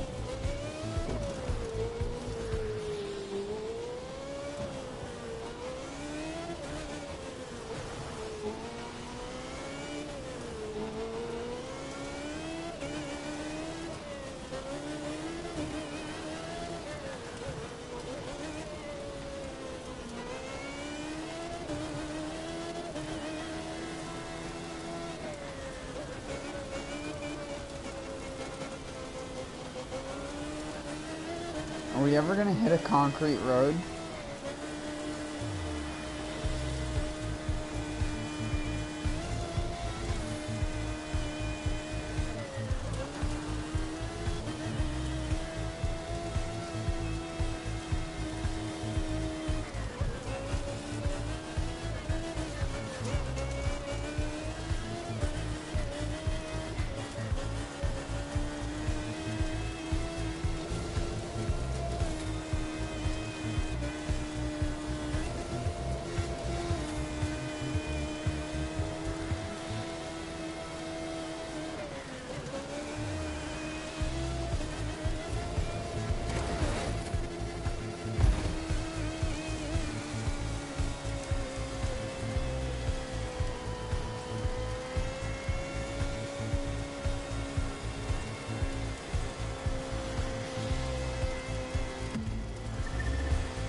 Oh! And tried to dodge the car. Big mistake. Still dodged it though. Oh, speed demon.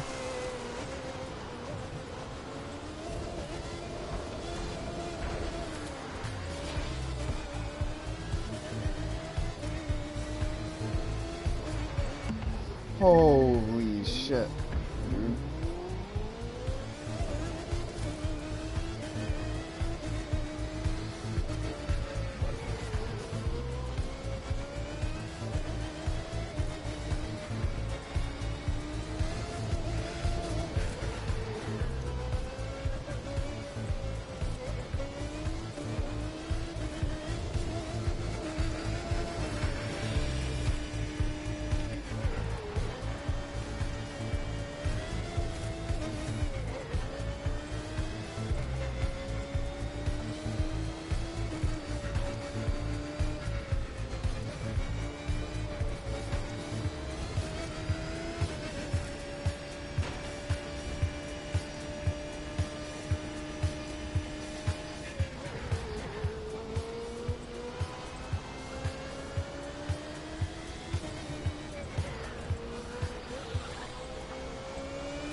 I couldn't see because the fucking car. Why does it, like, do that, dude?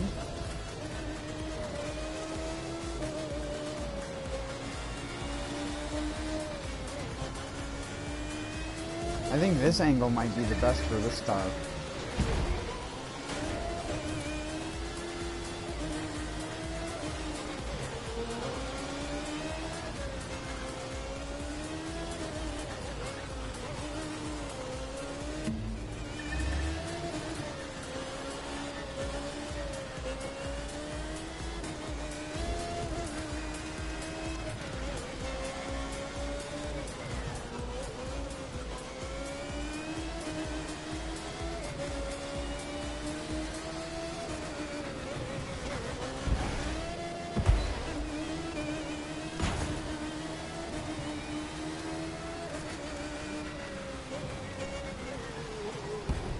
Wait, there's people back there.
just happened.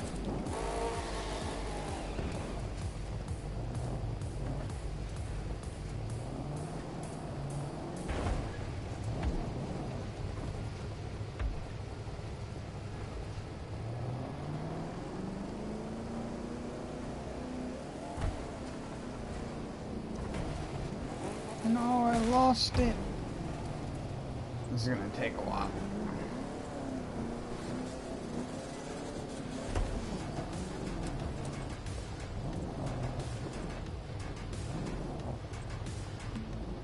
And take a difficult route.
Oh yeah, it's gonna spawn me down on the road, isn't it?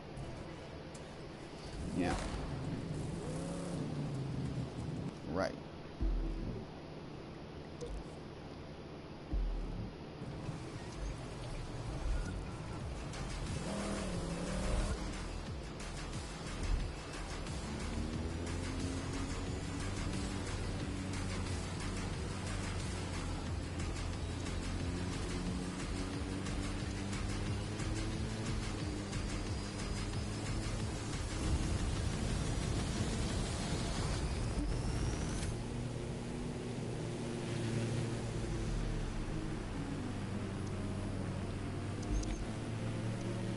Oh, well, that's a fucked run.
DualShock battery level low.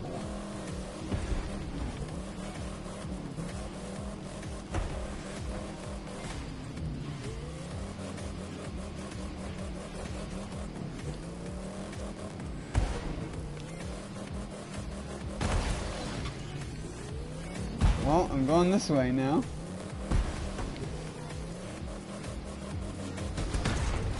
Ow.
Come on, you gotta be kidding me with the unrealistic bullshit physics right there. I should have swung around like a fucking uncontrollable turntable. Not slowly had to struggle to spin around and slow all the way down. Absolute malarkey. Oh, damn it. I'm gonna have to fly back up there. Well, good. Good. Thanks.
Well, I'm going down this side now, apparently. Or not. You bastard.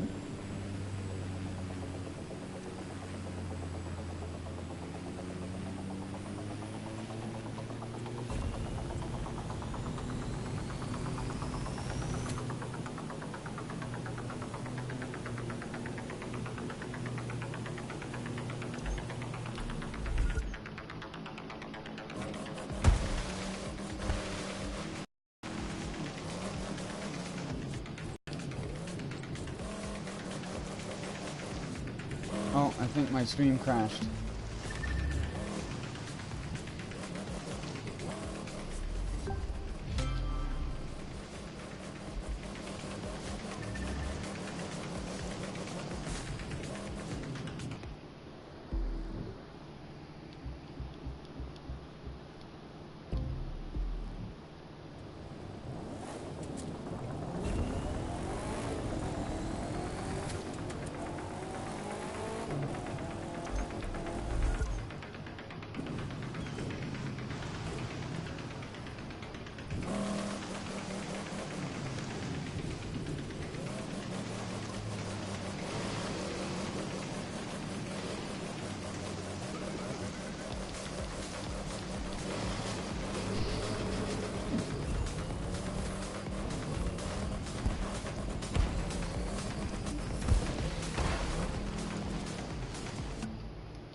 Oh my god, why, dude? I understand that's a hard impact, but come on.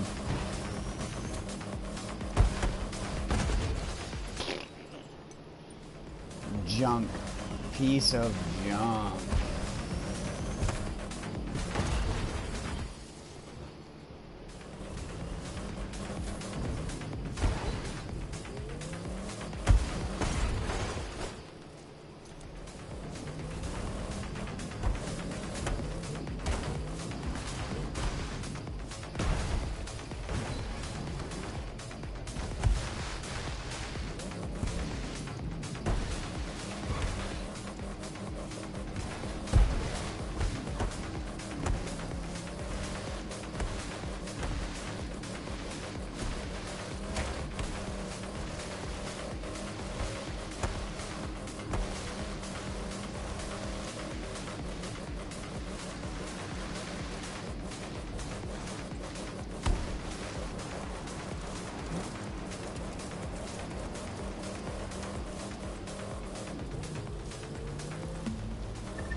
No, it's gonna reset me all the way down here.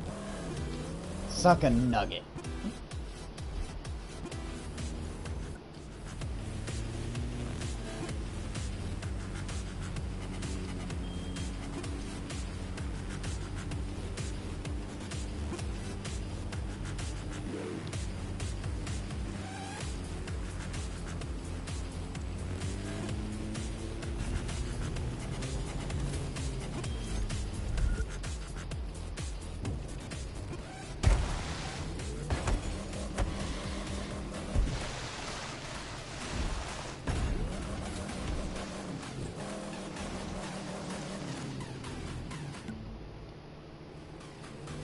You horse bag.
I can't turn the fucking car around. Go forward, car. For fuck's sake, I beg of thee. Go in thine forward directiones.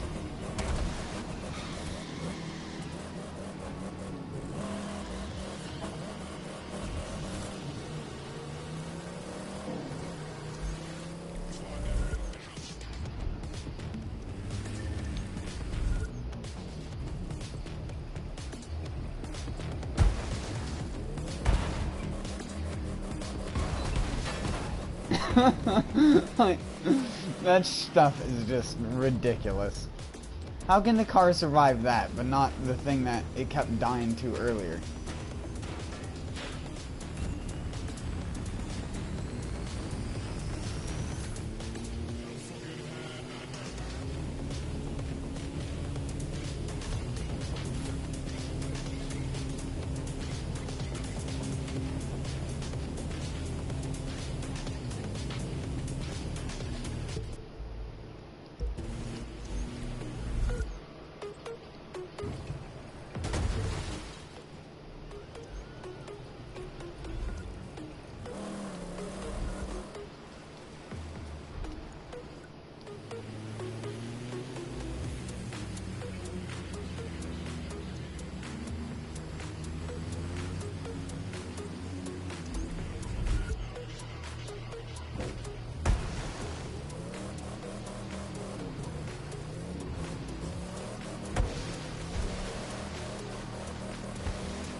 No, you baggage.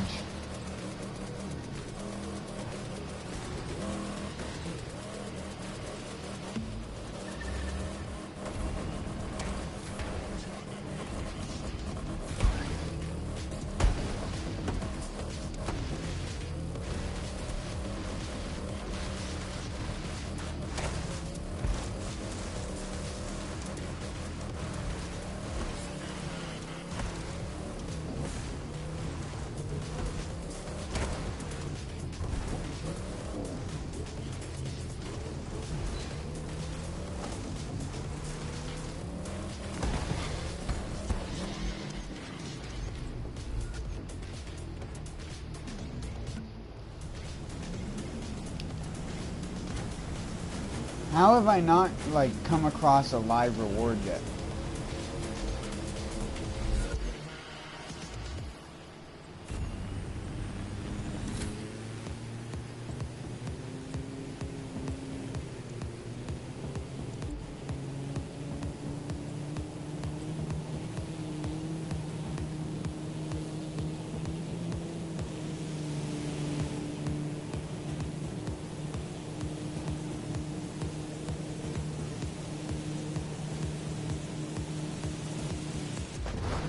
Oh, come on.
Oh.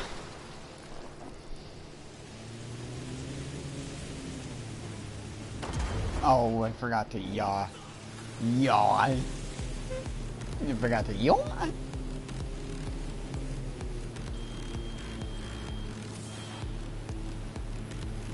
Hey, look, I'm doing a aileron roll.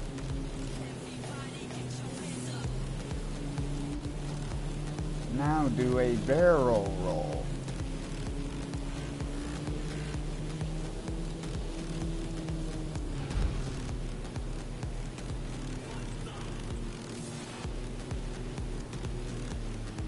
I think that's a barrel roll anyways, or is...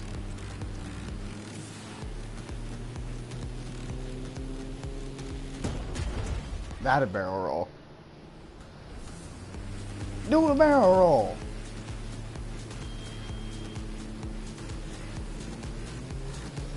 Here, let's hurt everyone's brain for a little bit.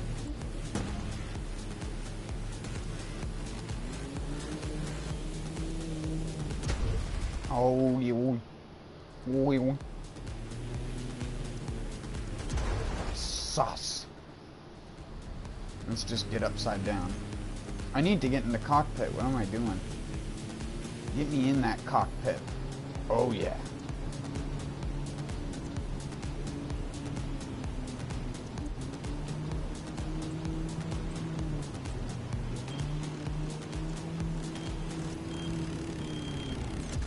Oh. Got a more engine, boy.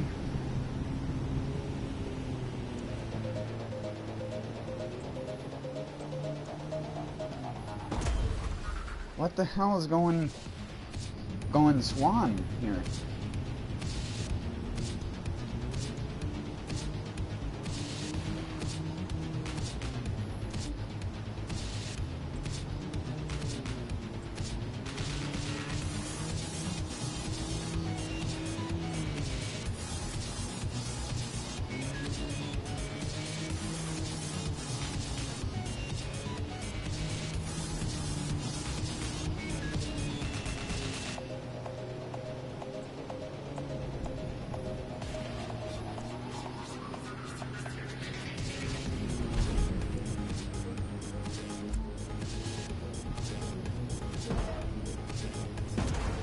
Oh, the wing.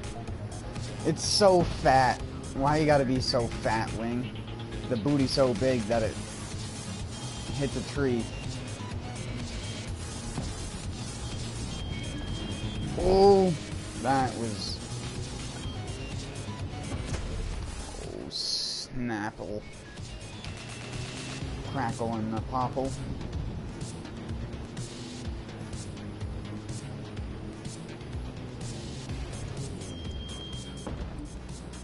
How? Excuse me, how?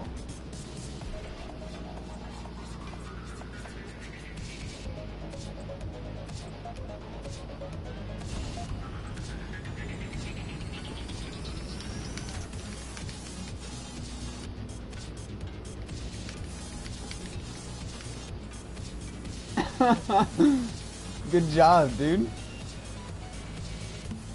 How did you manage that?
We can get it.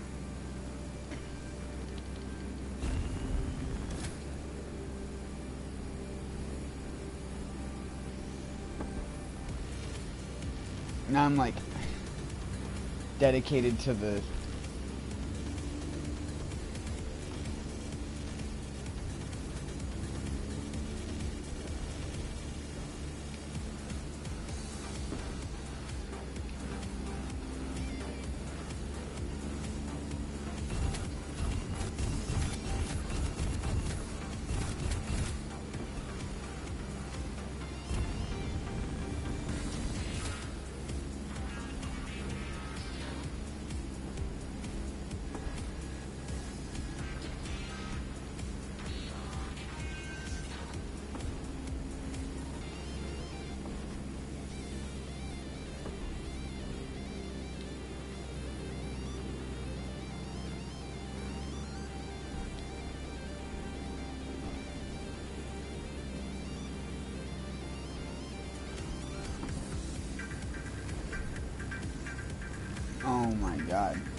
camera, please.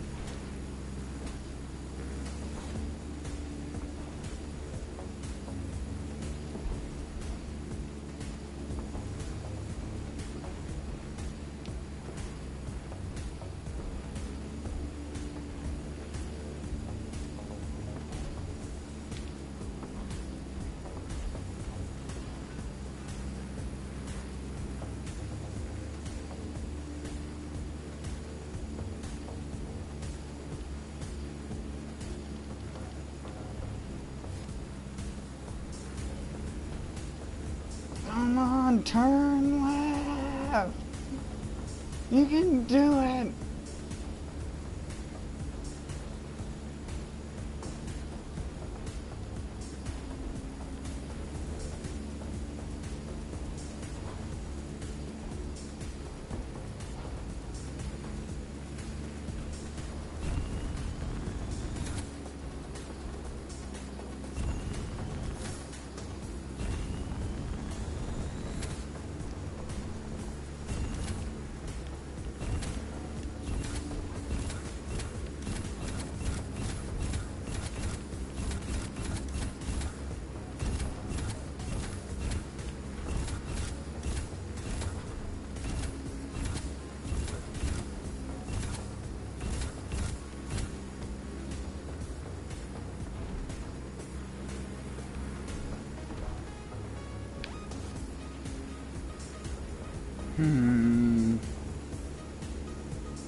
Come on. Oh, I think it's finally...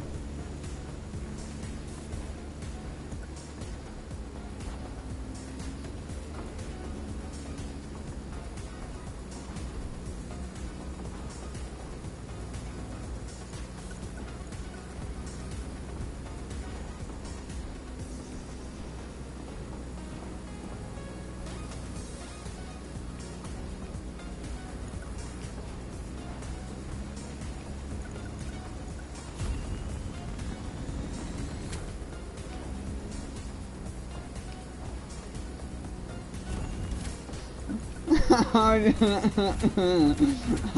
it get so wedged? How did it all go so wrong? No.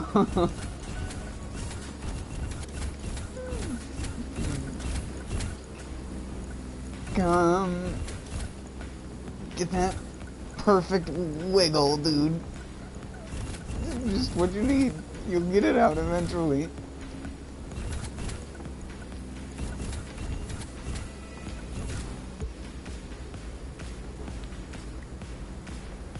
If you didn't get the joke, there's the joke. Even though this joke didn't come on until like me doing this for already 10 minutes, but there you go. That was the joke I was waiting for. Set me free. Not enough space. Well, what the fuck?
It survived it.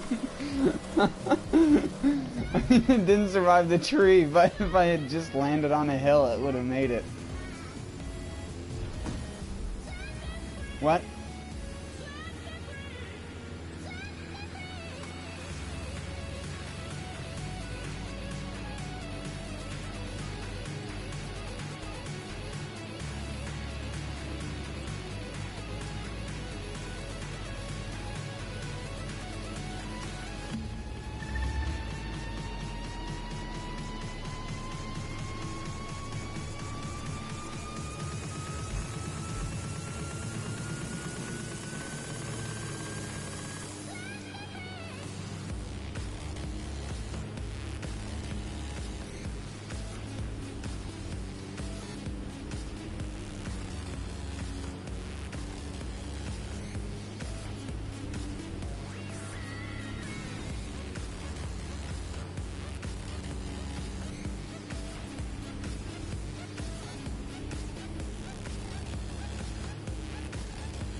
Indestructible. That's why they used him for the Dukes of Hazzard. It doesn't represent real life. What are they talking about? This is the most realistic game I've ever played.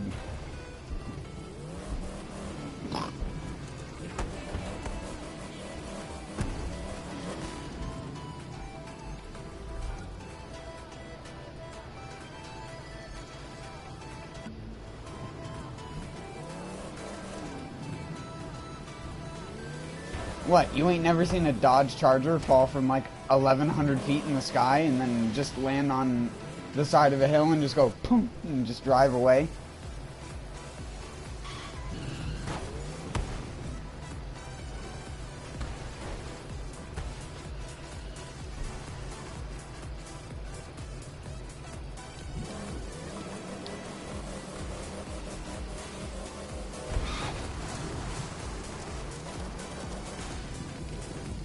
I still haven't come across any live rewards. When I played this game the first couple days, I got them like almost non-stop, and now they don't show up ever. I guess it's because I spend too much time in the same areas, but geez.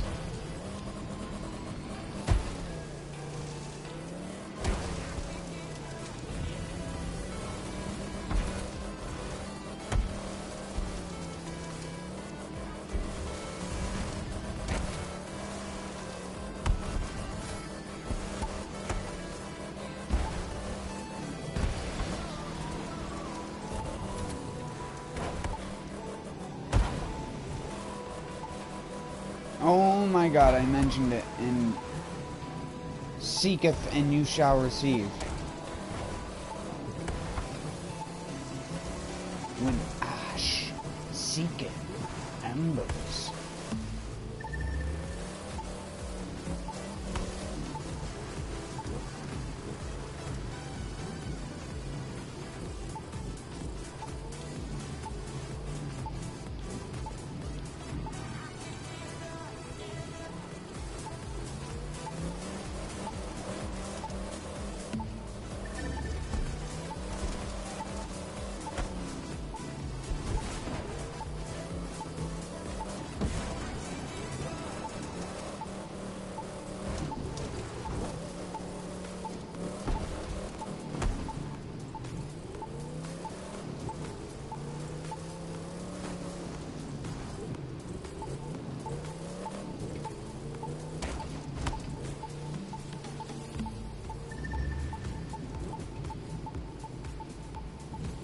Oh, there it is.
indestructible force of nature. Only dies when it hits a tiny little pebble. But if you smash into a giant boulder or trees, it's just like, I'm just gonna bounce, dude.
Sorry, I've drove around since what?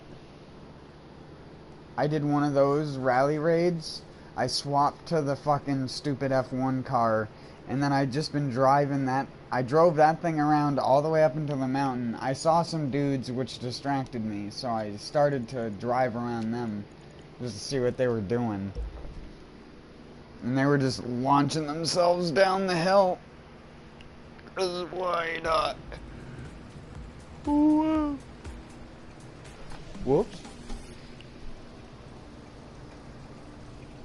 Spoops.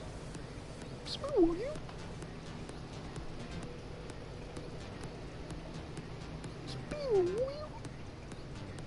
Spoops. I'm sorry.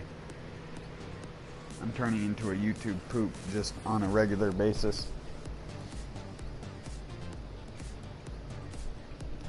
YouTube plop. Hope my game don't crash. Happened to me last night a couple times when I was just sitting. You know what? You know what?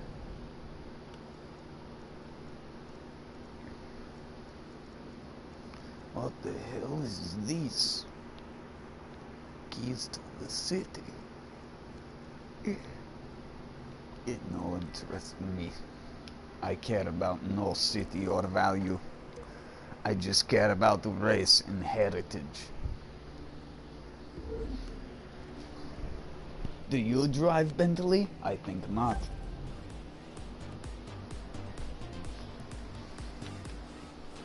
Do you drive an Oscar-Witch Mach 1? I think not.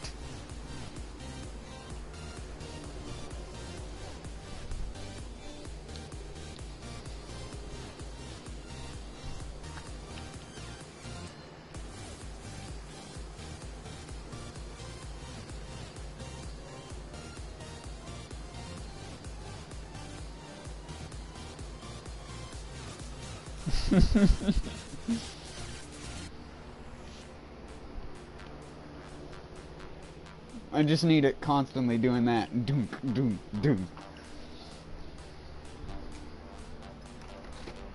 Be like one of those YouTubers who put the loud dub stuff in their intro.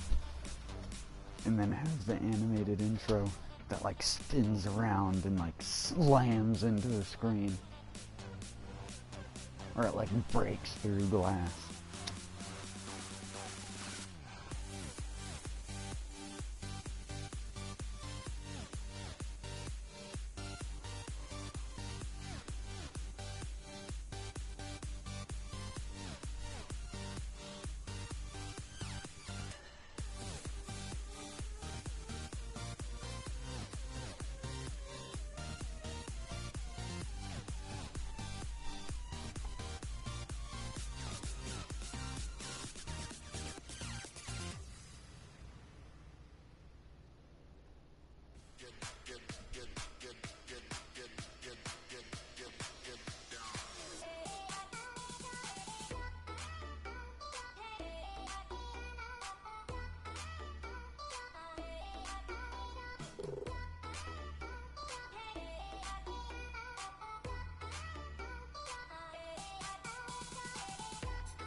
There was like,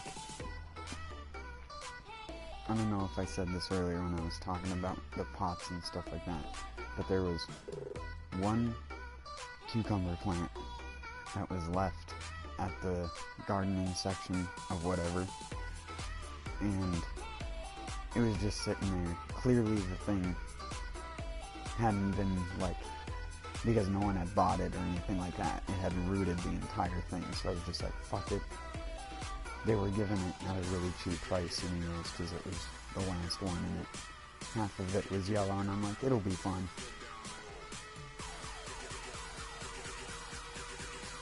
It just needs to be put into dirt that isn't only a cup worth of dirt.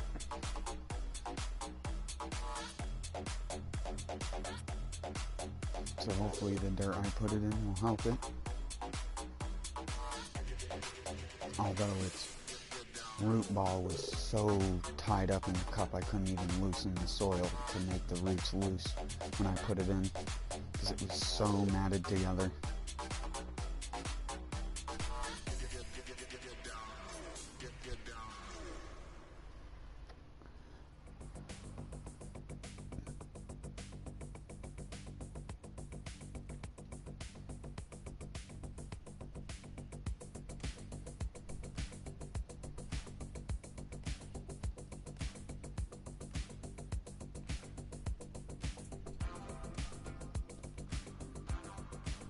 I don't know, we'll see. It's a bush cucumber, it's not even a vine cucumber.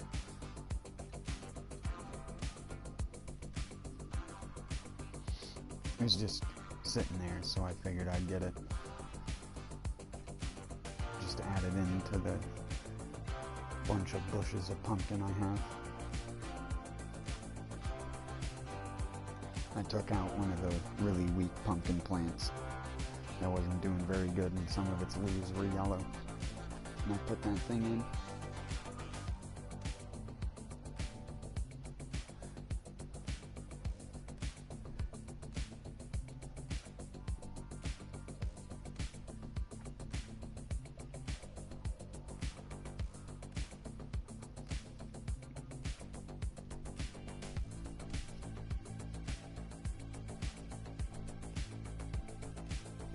Might have to go back to it tomorrow or the next day after the soil around it dries out and it wilts a little bit.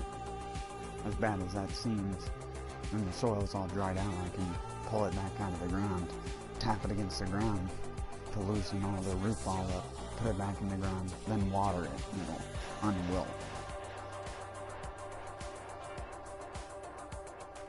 It's just when the root ball's all tied up together like that, from being in a cup for too long, it's very hard. If you can't loosen the root ball, it's very hard to get the plant to grow properly again. Because what happens is the taproot starts to grow upwards through the side of the plant, and then it has to grow back outwards and down, and it doesn't actually allow the plant to grow very tall. Because a plant normally only grows as tall as, with bush type things anyways, the plant normally only grows as tall as the root system is. So if the root system is small, the plant will be small as well. That's how you bonsai stuff properly. Very minimal nutrients, minimal water, and keep the plant super trimmed in a tiny state.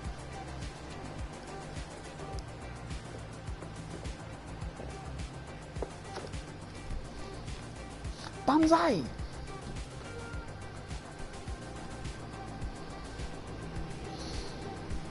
Oh.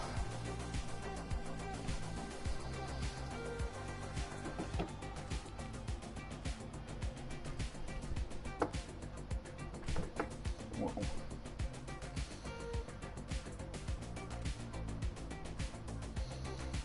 I'll probably only play for another hour or so before I'm gonna get off.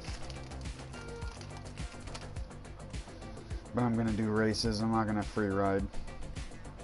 I was just doing that to lower my saltiness level.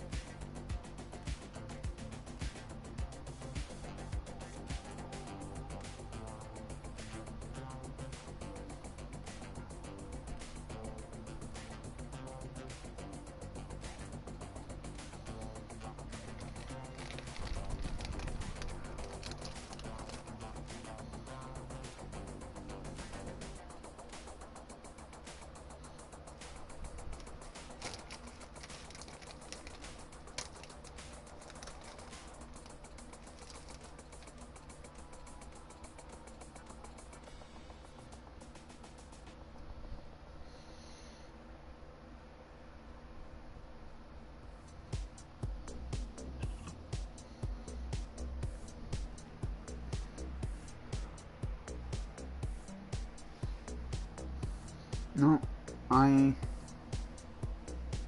have always liked plants ever since I was young. In a way where it was like, I've always felt like growing something, at least herbs. If you can't grow much in your yard, at least growing herbs in like a hanging basket out on the porch is like something you can do.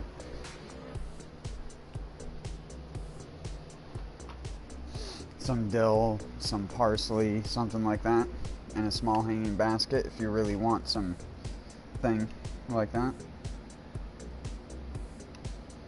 You can grow a lot of different things in hanging baskets. A lot of people just grow flowers.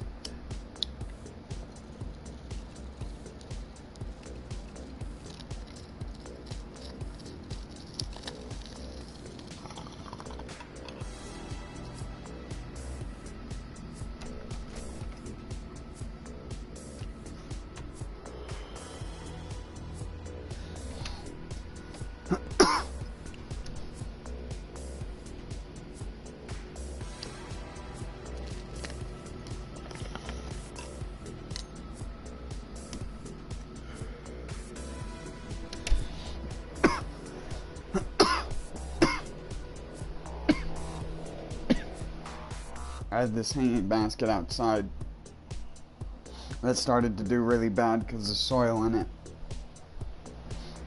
got excuse me, it got overly waterlogged, so the soil washed all the nutrients out of the soil, or the rain, sorry, the soil, the rain washed it out of the soil.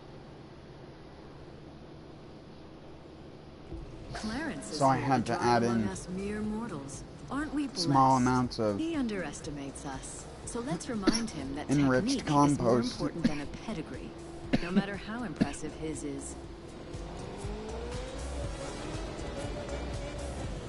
Would you just do by having a bin with compost in it and a screen, and then you can run water through all the compost to get tea that's very nutrient rich, and then you can just add some more light soil and then just add that on the surface of the soil so that it absorbs it.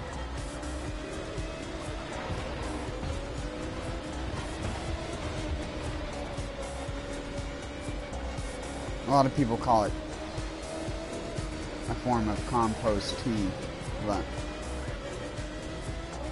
really it's just nutrient water.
I suck at that.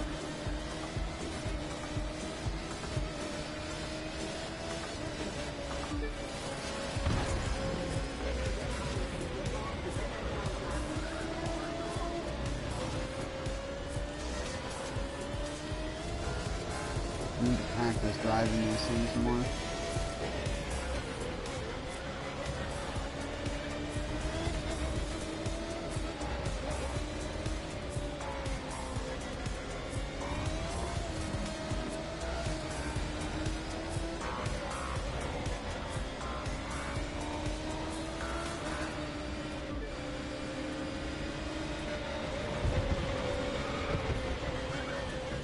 You fucker.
I was trying to run him off the road so hard.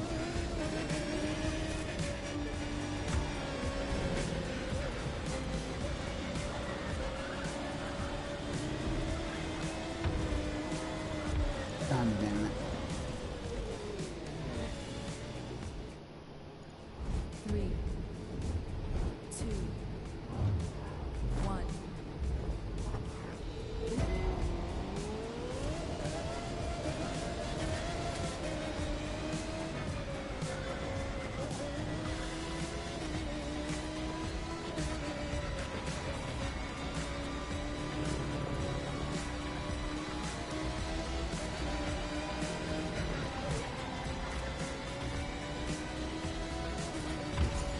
Why'd I do that?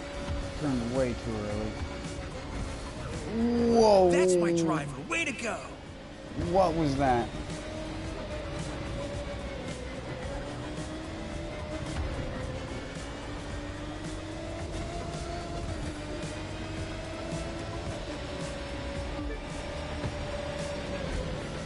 Let's make him fade in your rear view.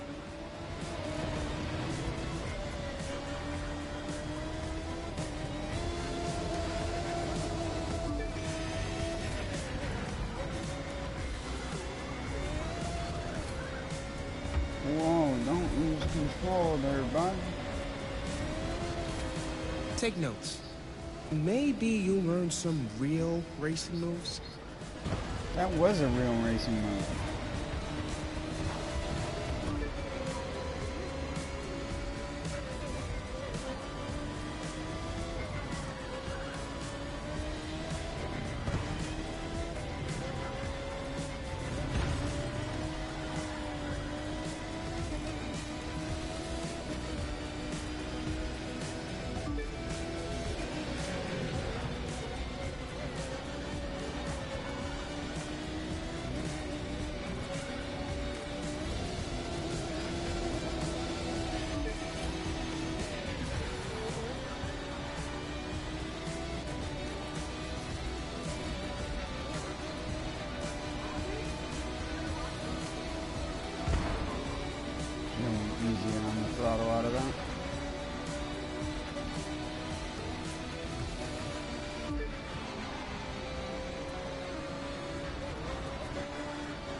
Holy shit.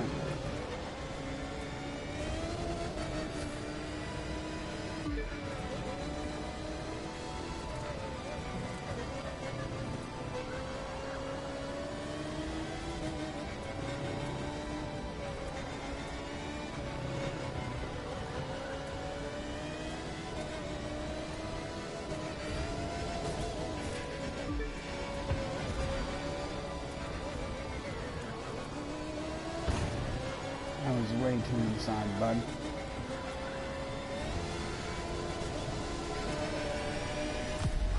Didn't matter.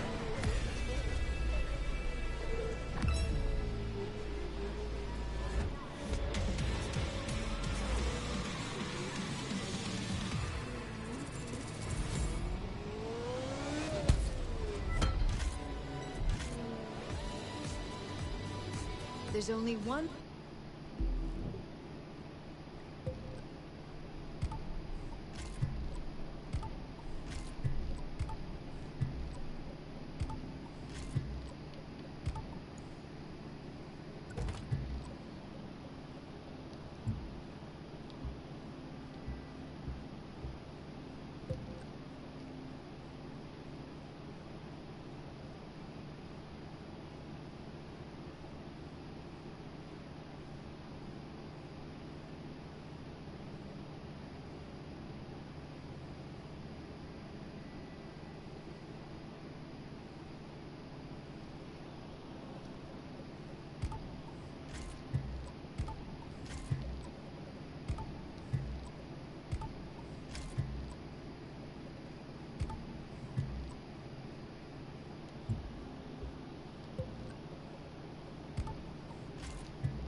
There we go, getting the perf level of all of them up.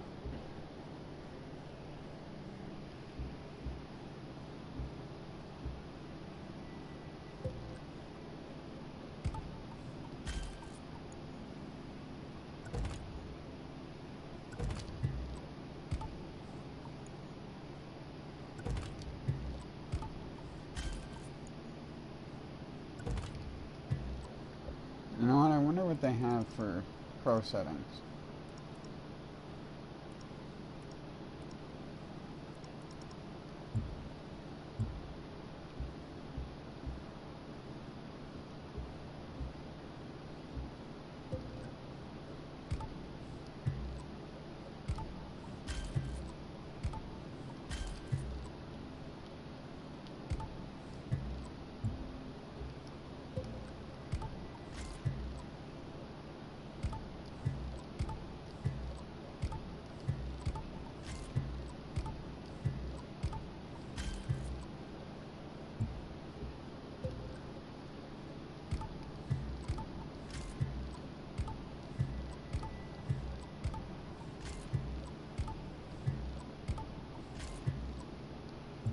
I just stick whatever I get that's a decent level on these things.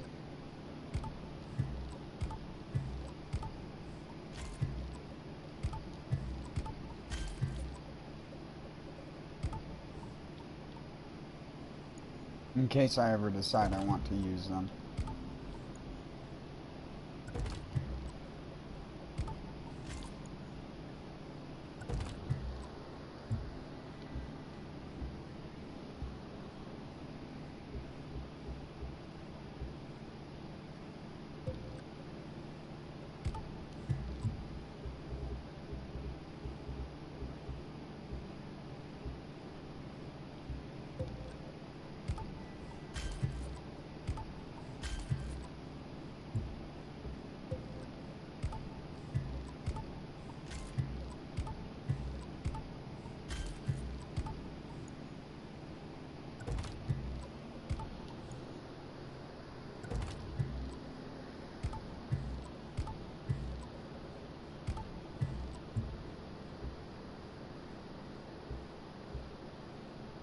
Way to get to the top, and that's practice. And when you're done practicing, you practice some more. If you want to be a truly great driver, whether it's in a powerboat, a touring car, an open-wheeled race car, a plane, or a unicycle, you need to get to a place where your moves are instinctive. The only way to get there is to try, and then try again. And don't you dare yes mother me about it. Yes, mother. I want to go play with the puppies, mother. But they're such cute puppies. 2, 1.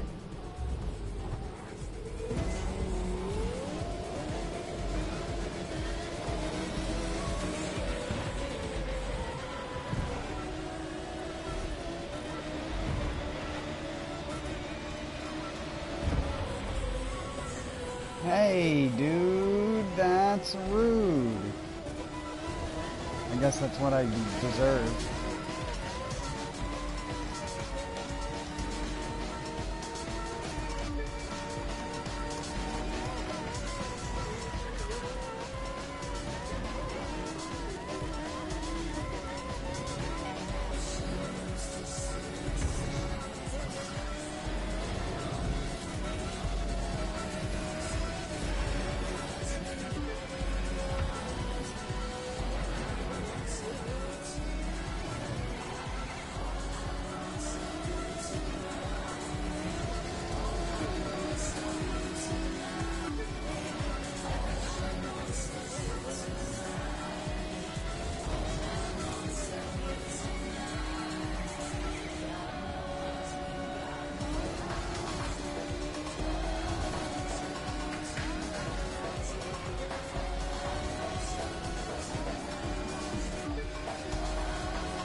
Bumpy section of road there.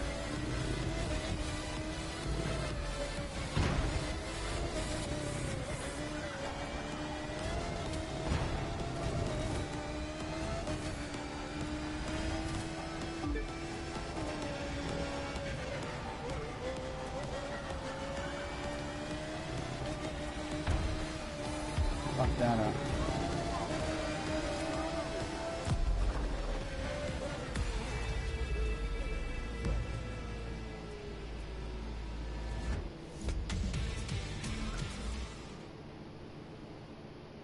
I'm gonna give it another go. I'm gonna give it another go.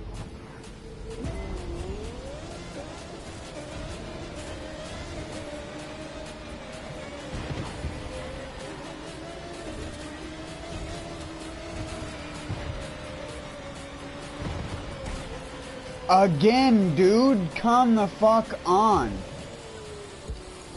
The same dude. Literally just comes in and goes, boom, and I can't stop him from sending me off the track every time he does it.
I gotta remember to stop applying drift in corners. Or, not drift, boost.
Damn it, if I came out of that corner better, I might have been able to do it.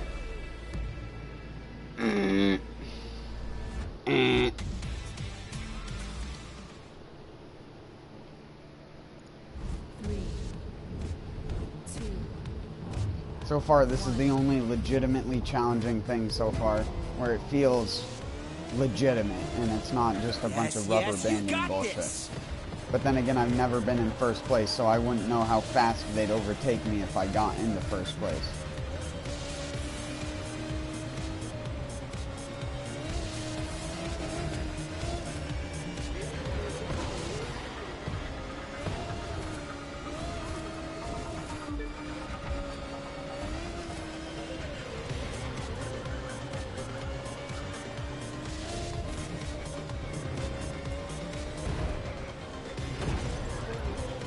No, why? Fuck.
Phew.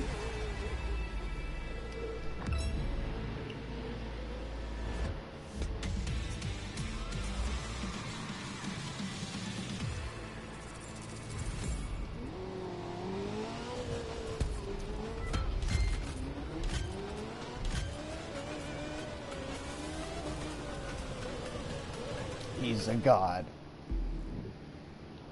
It's also the most balanced racing class, apparently.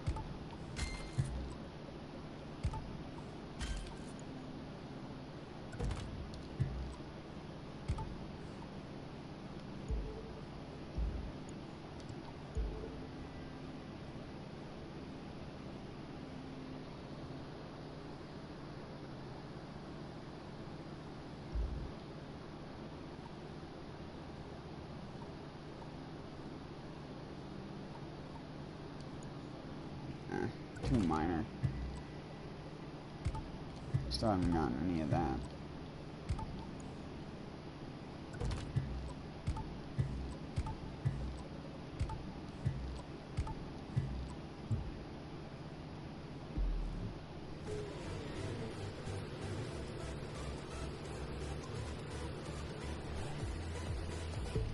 Sweaty palms.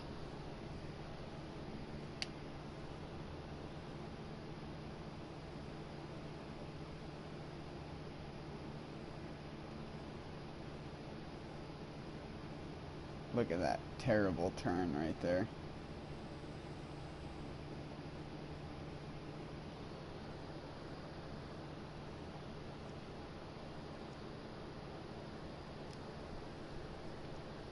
That's some tough stuff.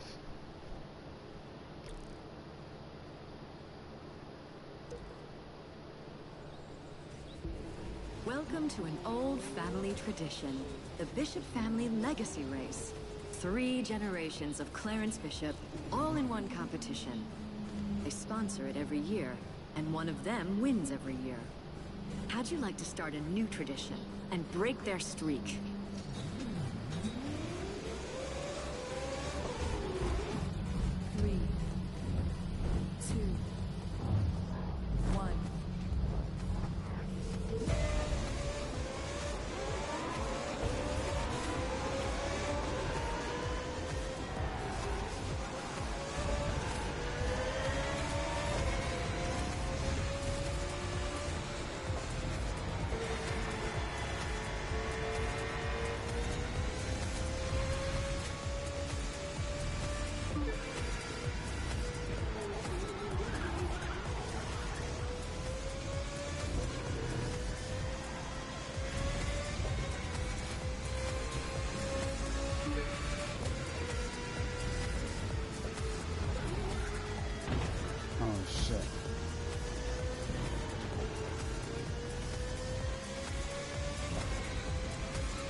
What's funny is I'm bad at touring cars, but I'm good at the Alpha Grand Prix.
Apply the throttle too early in the corners because you can't do that on this car.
Sure. On this one, everyone's driving a Ferrari 488 GT3. 3.9-liter V8 engine, 600 horsepower. That's like bringing a gun to a car race. Easy there. It's not the specs of your car, it's how you use it. Says you.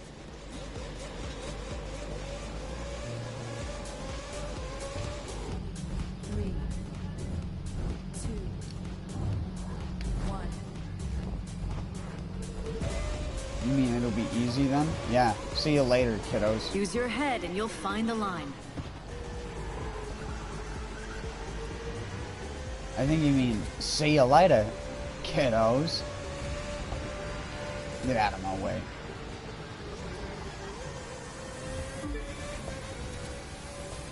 Let the superior car manufacturer buy. I'm just not a superior driver.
Dang it, I did it again.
Shit. I'm gonna remember to let off at the last second there just to gain a little bit of extra grip.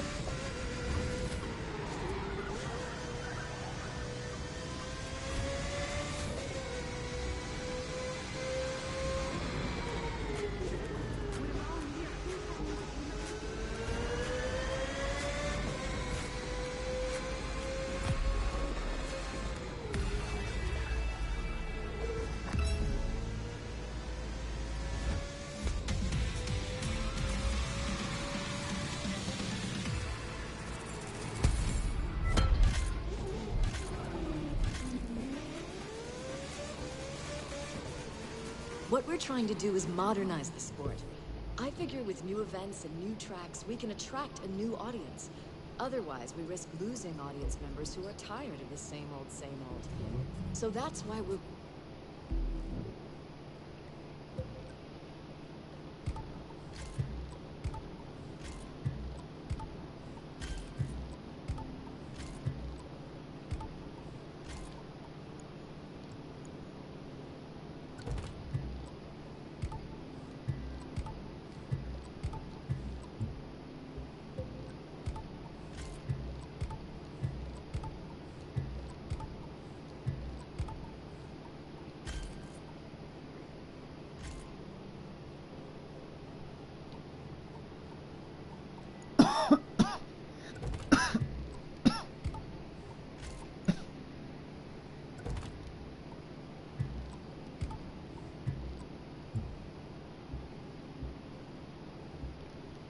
racing the way we're racing now. The alternative is running in place, or going backwards.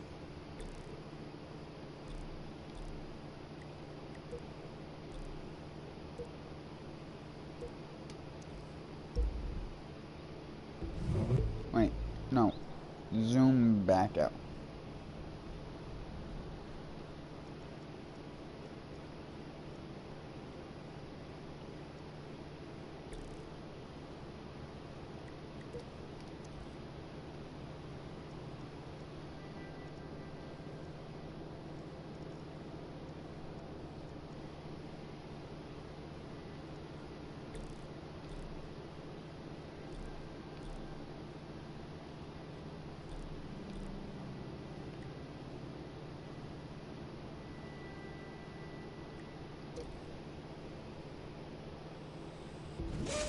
There's an idea in our community that every race has a line, a perfect path along the course. You stay on it and you can't be beaten. That's what we do here. Find that line, between curves and straightaways, between past and future. We look for the perfect path.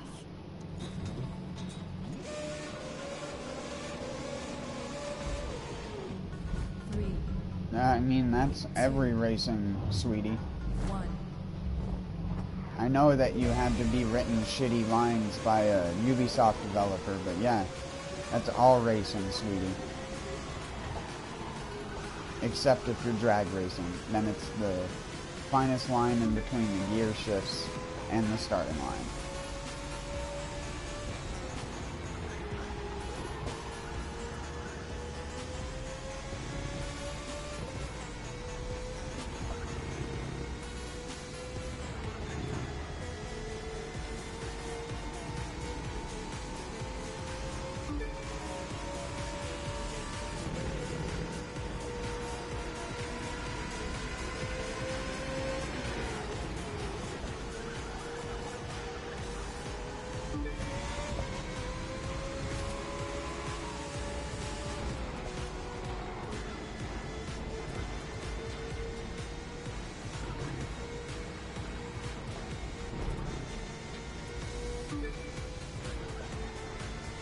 Whoa.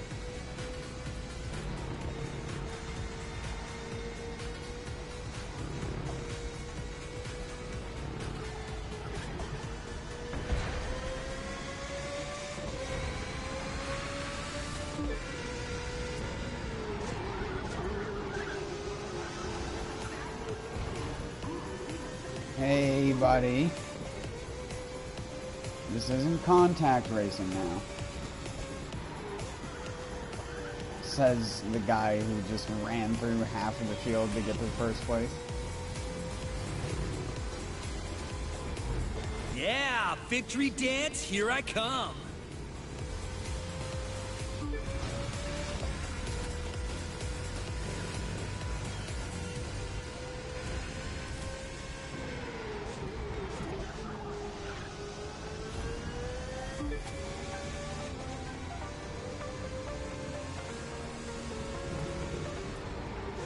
Oh, Nardle bangers.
You smoked it.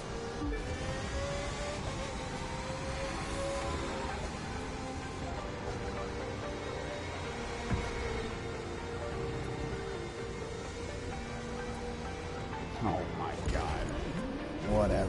I hate the touring cars compared to the Grand Prix cars. In video games, it's always like, oh yeah, you gotta work your way up to that. It's like the thing is completely different in every single way. The difference is the reliability in the way that the car steers, the speed at which you can steer, the way you can throttle it out of corner. It's much more linear. It's more sensible to drive one of those things. The hard part about driving one of them in real life is the fucking G-forces on your body.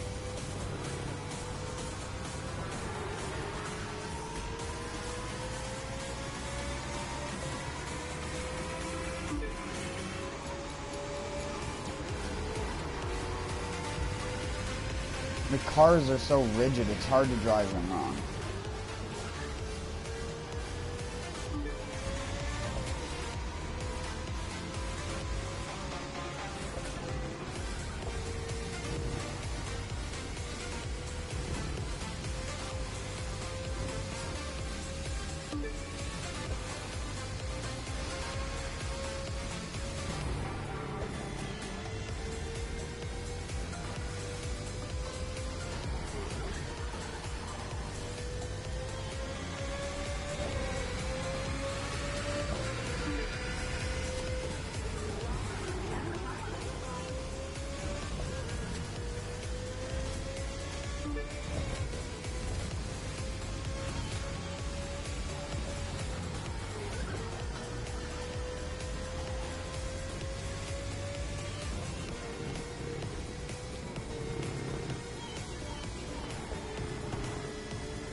Do that.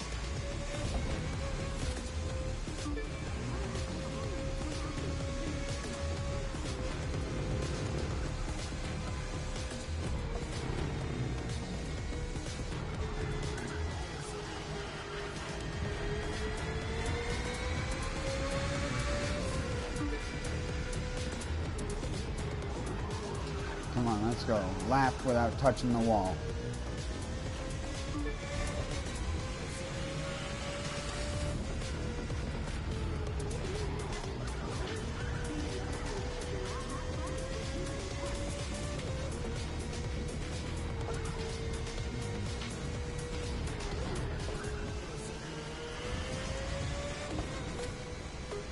This guy behind me, he's like glued to my ass.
Sorry, I had to continue driving at the same time and go out and chase a fucking skunk off the fucking porch. I was trying to nibble at stuff. Fucker.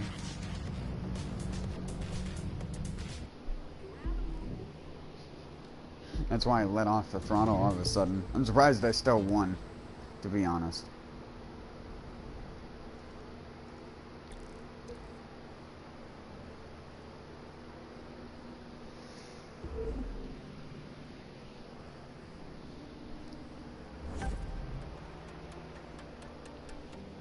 But I'm getting pretty hungry, and I'm getting pretty tired.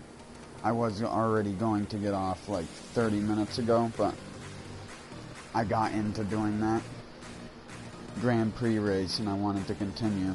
But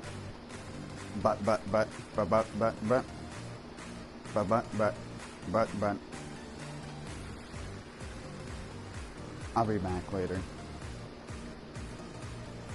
Peace out, everyone. And I want to go fucking chase that skunk off.